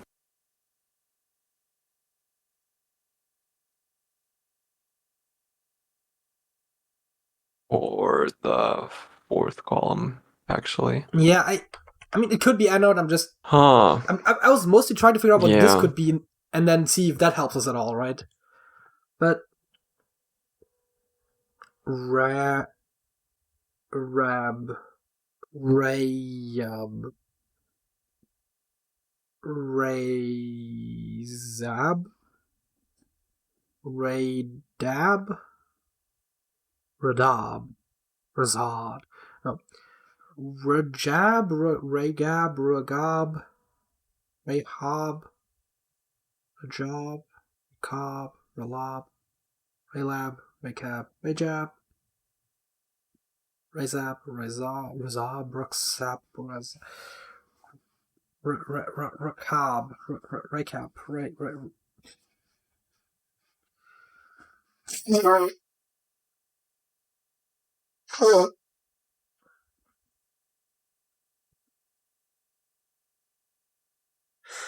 don't think that works, but like the A has to be somewhere. Okay, I'll tell you this much, right? When you said if we say this is rehab, right? Then the A going here, A. I mean, there are words that start with double A like aardvark, but it's not that common. EA is literally illegal. As a matter of fact, if the E goes here, then the A has to go there. Which, again, double A. So the A is almost guaranteed here. Yeah. But then I don't find a word that is like that feels like it would be legal. So maybe the B is wrong. Which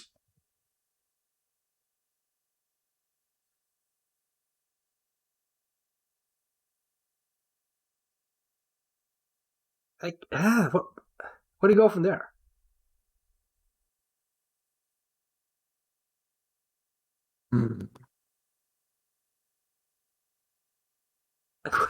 We previously suggested Letty.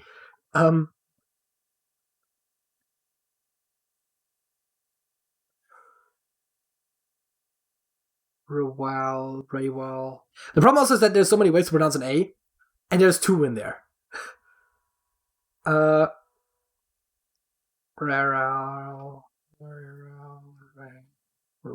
Repel?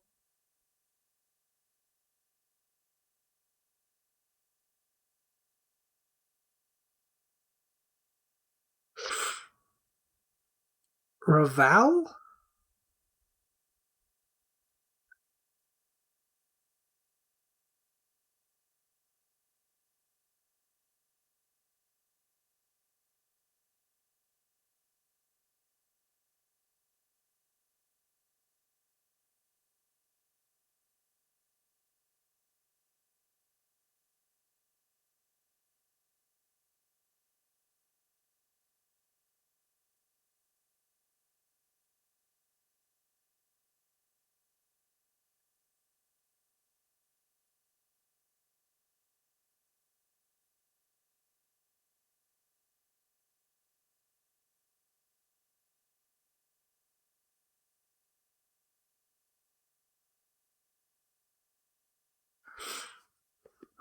I mean, I guess. What did I say? The most likely were G and V. I think I was thinking were the most likely, just from like a what sounds plausible kind of sense. But I mean, obviously, I'm thinking G because of regal, and V probably because of like revel or reveal or something. But like those almost sound the most like regal, right? Like, I mean, regal is also a word like regal and regale.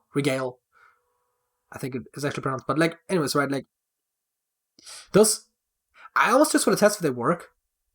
Because how likely are those to be correct? Like, legal words, but also not the right one. I mean, we've also had that before when I was trying out letters, and it ended up, I'm just gonna. Regal. No, Raval. He sounded vaguely plausible. I mean, I was thinking, like, royal is a word, but then we don't have the A anymore, right? And it's like, oh, yeah, well, great rail. Right, like Yep.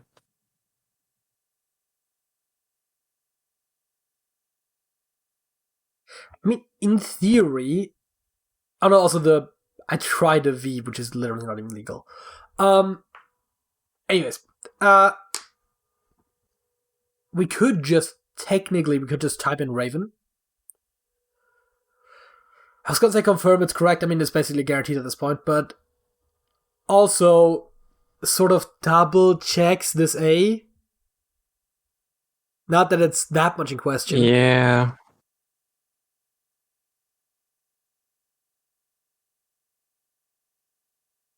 Actually, does Ravel Good. work? Does Ravel work? Yeah, like, was about to suggest that.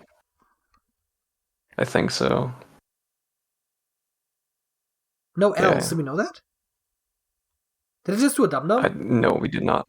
Okay, okay, so that at least helps a little bit. I know, I wasn't that attached to the L because Letty was a weird word, and the other options for weren't better.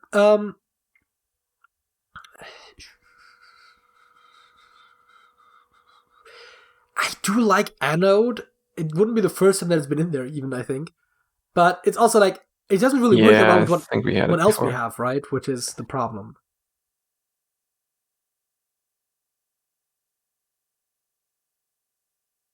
Oh, but it does need to have a D. Yes. I was about to suggest a door, but the R cannot go there. We have tested that before. Oh, right, like I was like, why would you suggest a door? But like, yeah, no, a door, right? Yeah, no, as in like, yeah, as in yeah. A door is a really good word here. If it worked, Yeah. I mean, I guess it might be anode, but then like, yikes. I mean, there's also always the option that asked was just wrong.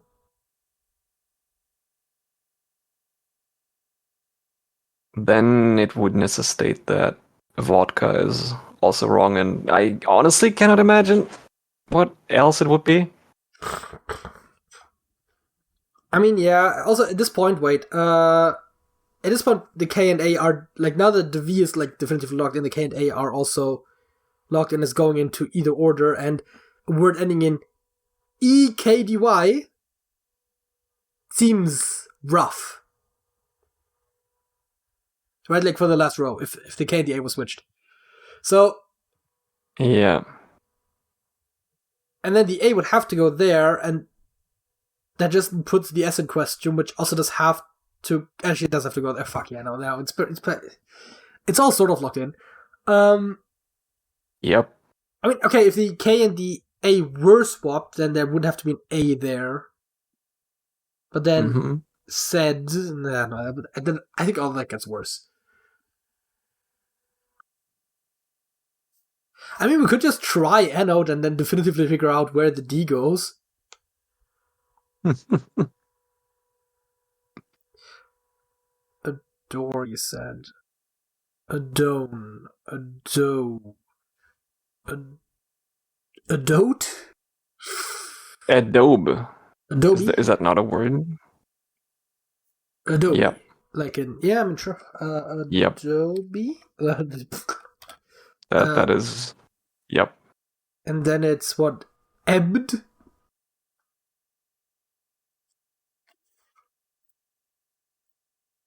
Sure. It's abode. God. As in my humble abode. Yeah. I mean, that's just funny. Right? Like, getting the right letters in the wrong order is just kind of funny. I mean, I didn't like the ED something ED thing, right? That's the whole reason why I didn't want this. But now it's guaranteed. What is this?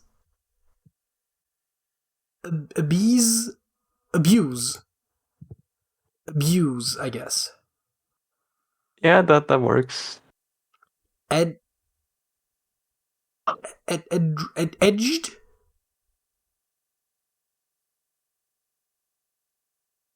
Fudge? Nudge? Or fudge? What did you say? Oh, no, Captain F. No, nudge. Nudge is better, okay. Run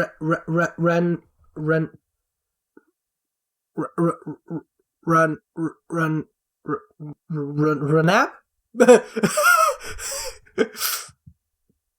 I mean, honestly, we could just, at this point, I think we should probably just try nudge and see where that takes us. Yeah. I'm starting to run out of patience. It was not nudge, but it is udge. Which, the problem is, most of the ones I'm thinking of are like sludge, right? Grudge. They're like 6-letter words.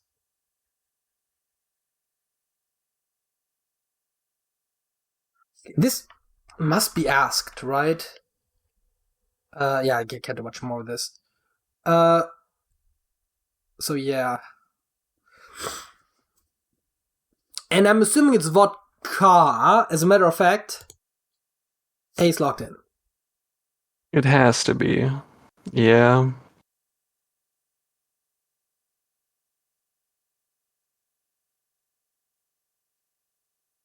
Fudge, wudge, rudge, tudge. Yudge, no. Pudge might technically work, but again, it doesn't. Oh, budge? Budge. Yeah, that works. Sometimes I click on the hints instead of clicking on the center. No one more. There we go. Budge, nudge, mudge, vudge, cudge, sudge, zudge, ludge, cudge, judge. Judge also works. Judge also works. Bro. Hudge, judge. Okay, so it's budge or judge, right?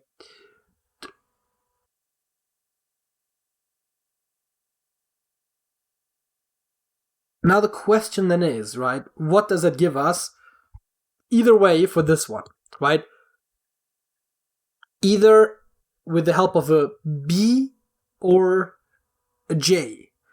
We get either Rajaw, Rajar, Rajay, Rajow. No, it can't be Rajow, Rajaz, Rajad, Rajad, Rajag, Rajag, Rajak.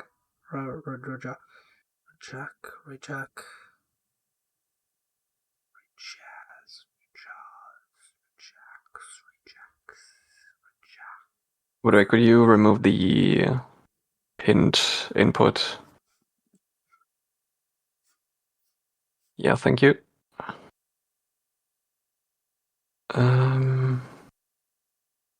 Rajam. Meady. As in pertaining to mead. The Old Norse drink.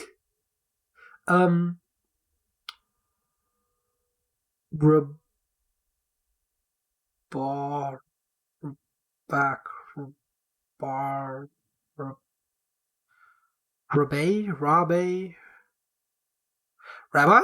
That's spelled differently, right? No, that's spelled differently. Rabao? No. Rabas? Rabad? Rabaf? Rabag? Rabah? Rabaj? Rabak? Rabak? Rabak? Rabaj? Rabal? Baz? Rabaz? Rabaz? Rabaz? Rabax? Rabax? Rabak? Rabak? Rabav? Rabam? Raband? Rabam?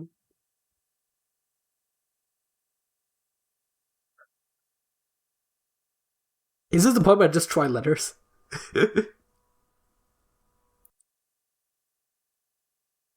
Can you try letters? Because we were guessing the last one. Sure.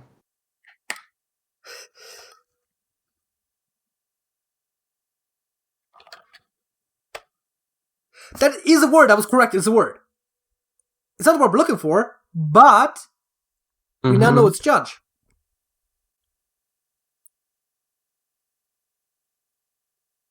Because it can't be budge. Bro.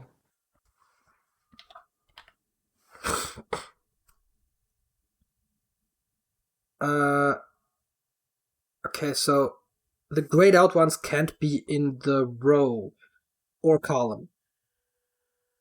And the blacked out ones can definitely not be. So it can only be a Q, W, R, Y, O, A, G, H, J, K, Z, X, C, or M. Just say K. Anyways, You did, yep. I think Q sounds unlikely. W sounds unlikely. Does it actually sound that unlikely? It sounds unlikely.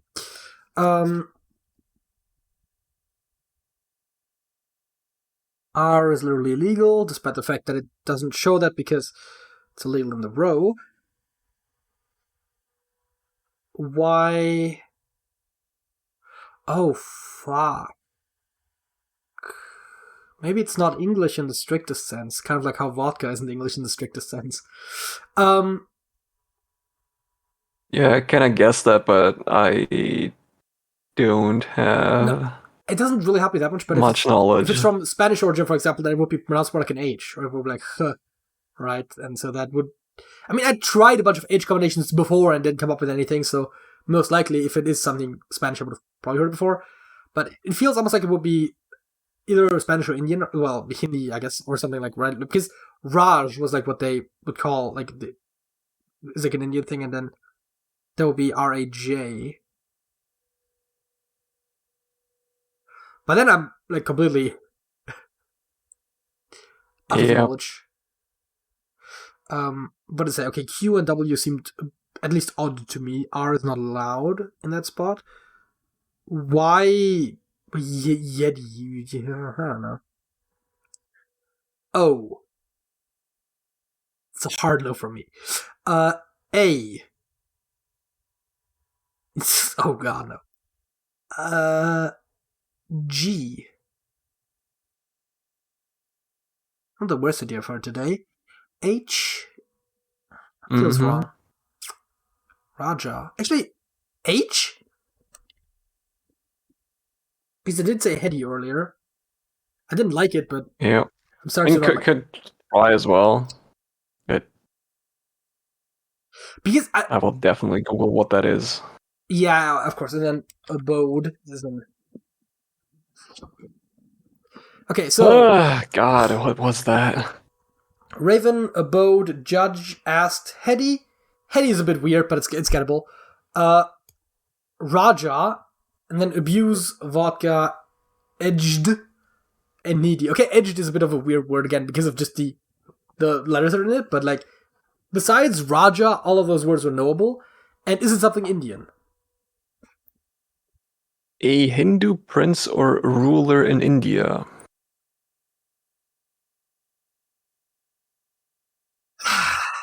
I blame the Brits. How did it get in the word list?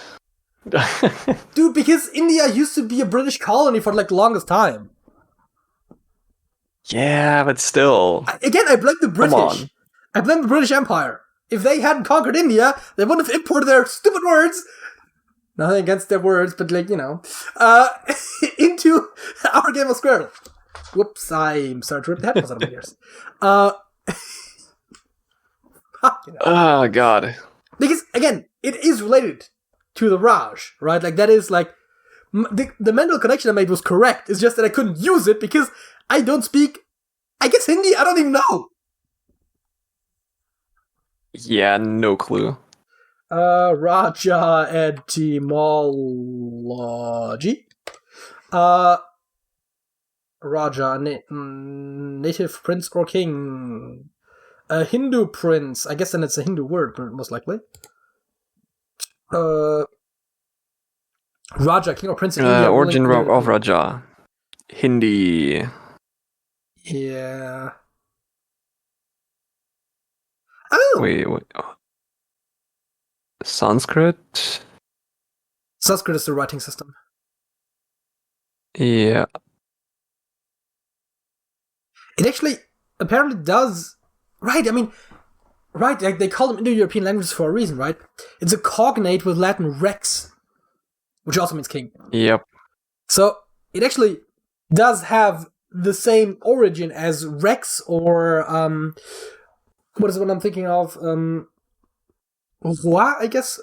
That seems like a stretch, rex and roi, but like the Ren and Regina or Regina, I guess. Yep. I don't speak Latin. Yeah, no, that makes sense. Raj was the British rule in India. See, that's why. Like, I know the Raj was like a. So yeah, and then the Raja is related to that. I mean, that makes sense. Yeah, I mean, still quite a tough word to guess. I will put on the record that I said heady way earlier. I just didn't like it because of the AH ending, which didn't seem very English to me, because it isn't. And it wasn't. Yeah. I mean, you get it in some, like, onomatopoeia, right? Like, bah. Sometimes it's spelled with, like, B-A-H, but, like, those are not real words. Yes, I know. Second topic, closed-ended questions. There. How many languages do you speak at a conversational level? 3. Yes, likewise. Although not the same 3. Well, That is true. not the same third, I guess. Well, I guess for you it's the first. Your second and third language are the same as my first and second language. Yes. Okay, Sergej, whatever happened to Japanese? I couldn't keep the habit. It's tough, right? Like, I feel like starting a language is like way harder than like improving a language. I don't know, man. It really is. Because once you're at the point where you can like even understand like basic Sort of content, understand it. you can just It's so much more engaging. build on that. Yeah, I mean, like even just if you have like content that's made for learners, but like about actual stuff. Oh god, it's so much better than you know. But you can't do that really just from is. zero. And like even like the TPSR and like ALG stuff is like, I actually forget what TPSR stands for. ALG is automatic language growth. Those methods are specifically like meant to take you from 0 to 100 basically, just using the language. Like the beginning stuff is so boring and repetitive. It's like, hello, I am this, and then like, or like this person did that. Did that person do that? Did that person do that or that? It's like, fucking hell, like kill me, right? Like, Yeah, no, I didn't do that. I just studied the writing system, kanji, and I can read like some basic stuff, but not a lot. yeah, no, but my point is that the stuff that later on becomes like most of what I do, which is like the stuff that is fairly easy to keep going in, does have an early level equivalent that is just almost more annoying than like traditional instruction. Because it feels so condescending. Like, I get it. Like, I don't understand the language, right? Yeah. But it still feels condescending. It really does. Have you been camping in the last 12 months? Yeah. Yes. Yes. That's gonna be a no for me. We've been camping on the way to Sweden when we went there with Alex. It was fun for the first couple of days, but it was the most horrible time I've had in the last few years. In the last couple. The first couple of how long does it actually take to like get to? Like 1.5 days. Or like I guess like 1 day straight. So like, whatever happened to like taking like slightly days, longer than a day, I guess. One way. To drive there, then like we camped there for 2 days, and then like another day back. So it was like a whole trip was 4 days. Or 4 nights rather. Because 4 nights. That is I was just looking more at that, right, and I mean, I don't know where in Sweden you went, but like just from where you live to Stockholm is like 16 hours. So that's like. Yeah. Wait. Where's? Let me look up the place. It doesn't on really the map. matter. I mean, I was just. It always seems weird to me when you talk about multiple days. I was like, no, this is like a. Like you can get there in a day. Yeah, no, we did not go to Stockholm. We went further up to north. Almstad. No, much closer. No, not even Gothenburg. Like halfway there from Malmö and Gothenburg on the coast. Yeah, I see it. Okay, so that would then be even less time though. Like, still quite a long ride. Remember that we went there like in the middle of summer, right when the heat wave hit, it wasn't fun. Okay, I mean, it says 11 hours. It was fun in retrospect. It says like an 11-hour journey. Like you could have just like driven there. I mean, I get it. You made a thing out of it. Like that's not a criticism, but it's just like, oh yeah, it takes 11 hours. Like it's well, we kind of did, but like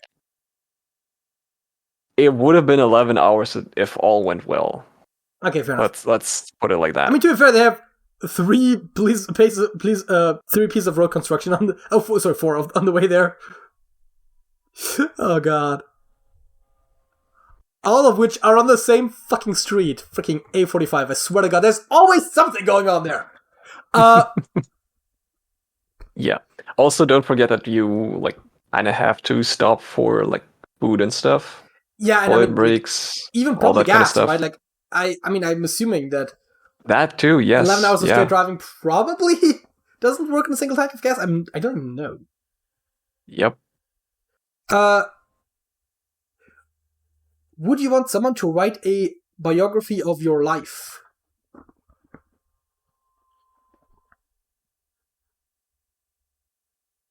I mean, the answer's easy for me, but you seem to be... I haven't decided yet. I don't know. I mean, I haven't accomplished much so far. I mean, maybe later on if I do something cool. The answer for me is no. And there's two things to this. A, as you said, right? It's a bit early for that. But even more broadly speaking, if I did... I feel like I would want to write it myself. I get that I'm biased, but... I mean, I feel like I would want to write it as an autobiography if there's any biography of me, right? Like, if there's ever a reason to have one. Honestly, I kind of doubt, like, knowing you, I doubt you would write one yourself. Fair. But, I mean, like, even if you had a reason to. Yeah, I feel kind of weird about the idea, like, someone else writing it, though. Like, that seems, right, like who knows me better than me? And I don't know, that seems... It seems kind of wrong. I don't know, I mean, I know it's, like, a very common practice. And, like, even most autobiographies are like, ghostwritten anyway, so, like... Yeah. I feel like I'd rather write it myself if I did have one, but, like, again, it doesn't make any sense right now. Did you like your hometown while you were growing up? I never really thought about it. And I'm gonna call that the last question for today, but I mean, I guess sure. The first question is, what even is your home? I mean, I guess, yeah. I mean, what is growing up? What is your hometown, right? Like, because I know you grew up multiple places. I mean, I didn't, so like for me, for me, it's very clear where my hometown is because I've lived in the same goddamn building my entire life. So that's pretty simple. Yep. I don't know. It's just a place. The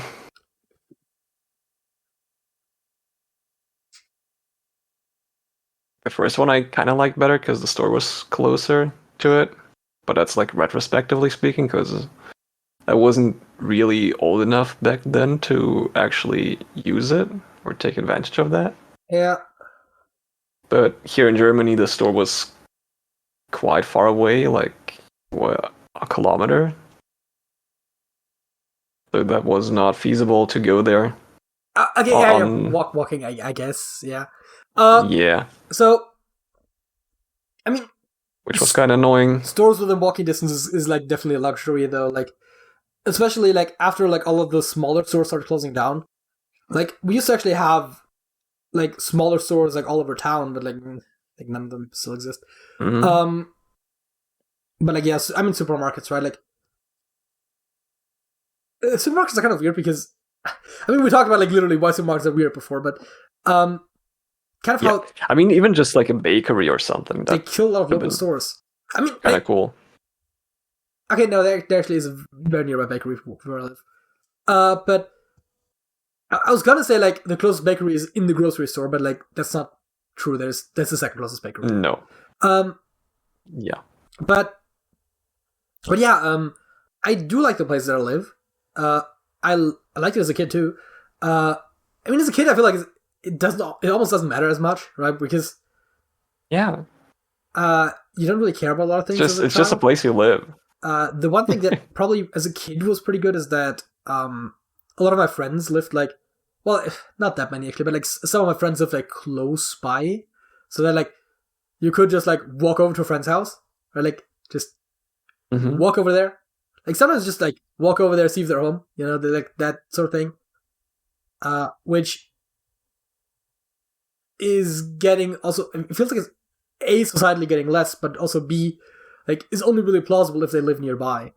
And at that point again, we're talking like very nearby, where like a kilometer is quite a lot for that, for like a child.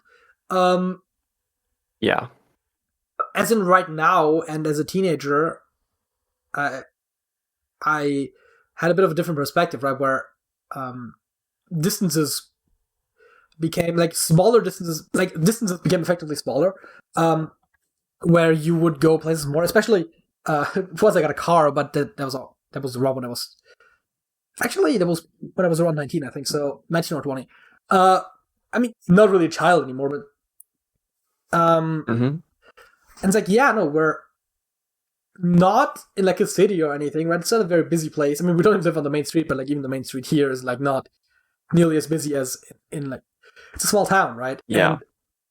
And we're still fairly close to like everything you need in life, though, right? Like, again, like basically everything you want is in the supermarket anyways, but like it's not that far away, the nearest supermarket. And you could technically walk there. I mean, maybe I wouldn't recommend it, but you could totally do that. Like I literally walked to the bookstore earlier this year, and that's further than the supermarket. So, you know, it's fine. Yep. Wouldn't necessarily recommend to do that on a weekly basis, especially if you have like bags full of groceries to carry. It was like go to the bookstore and grabbing like $3 is like not quite the same thing. But yeah, I mean, by car, like everything is very accessible, while still not living in a major city. And the public transport connections to the bigger city are definitely terrible from where I live. But yep, once you're even to like the next town over, like it gets significantly better, although they're still not great. But it's still like with a car, you're in like a major city within half an hour, right?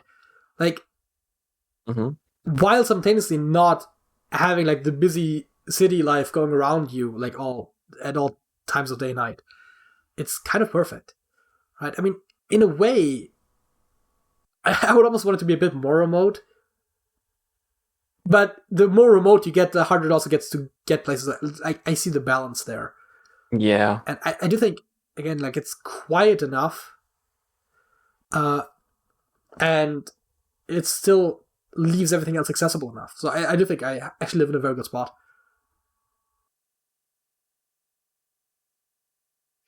Yep. I would agree. Make a point of like how, like where all the places in the world that I can get to very quickly. But the fact of the matter is, the nearest city is like half an hour by car. And like everything else, like the more you go to like nearest city and then Cologne, and like the more stuff opens up, right? And like I could tell you like how I could get to like London by train within a day, right? Like within significantly less than a day.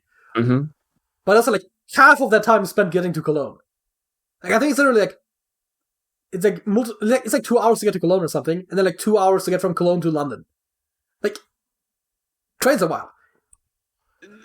Yeah, also, trains are cool. I'll probably also need like visa checks and whatever, like once you get to, because Brexit. I want to quickly see actually Google Maps. I want to quickly see what the Cologne is. This estimated time is. It's in German. Okay, that actually is beneficial. Cologne to. Oh, I should probably go. Train station. To right. Fuck! You need to put route in first, and then you can start putting points. Yep, and then you go London. What is like the? I don't know. Just put London. I usually don't like putting city centers. for like a train ride, because sometimes it'll be like, Mm-hmm. and then you take a 2-hour walk to get to the city center. It's like, no. Okay, it's 7 hours by car. Wait, okay, train says 9 hours. Wait, I thought it was 2 hours. I think was a bit optimistic, but I thought it was quicker. But it might be because 6 hours, 5 hours. Okay, no, this is also almost 6. But like, yeah, 6 hours, right? Like Cologne, London. That's 6 hours. And why is this line in red? What does that mean? Anyways, yeah. I don't think it really matters. I mean, again, right? Like that's like so big picture that it really doesn't matter. Because my main point was like it takes me like a large chunk of the journey would be just getting to Cologne in the first place, which is why that part of the location doesn't matter as much. Because and that's like kind of the cost of living outside of a city, anyway. So like, I mean, technically, if instead of living near another not quite as large city, I lived right next to Cologne, they probably have towns that are just as nice as this one. But then also, you're within half an hour, you're in the city, and then that would help. But like, otherwise, besides like long range targets, like it's pretty optimal, I would say. Summers get a bit hot, which will be a concern in the coming years. But that is more of a big picture thing again. Yeah. Songs of the week. How about songs of the week? Let's go song of the weeks. Okay, my song of the week is Play With Fire by Camellia.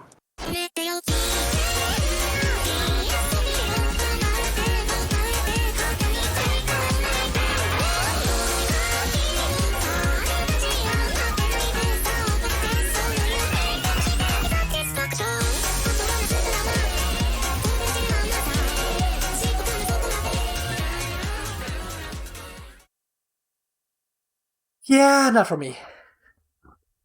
Yep.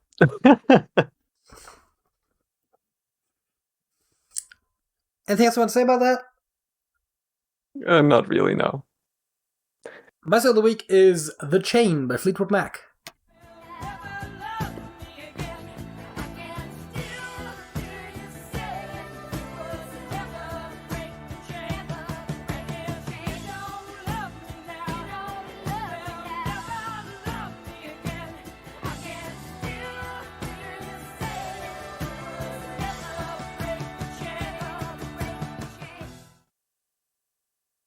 See, this is more my style. Yeah, I say.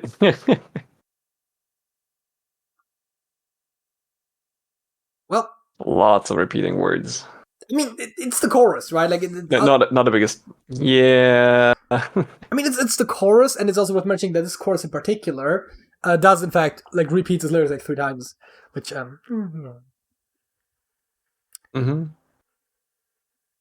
other than that, I do quite enjoy it. Yeah, I feel like the music itself. You rarely dislike my songs of the week, where when I do more commonly. That is true.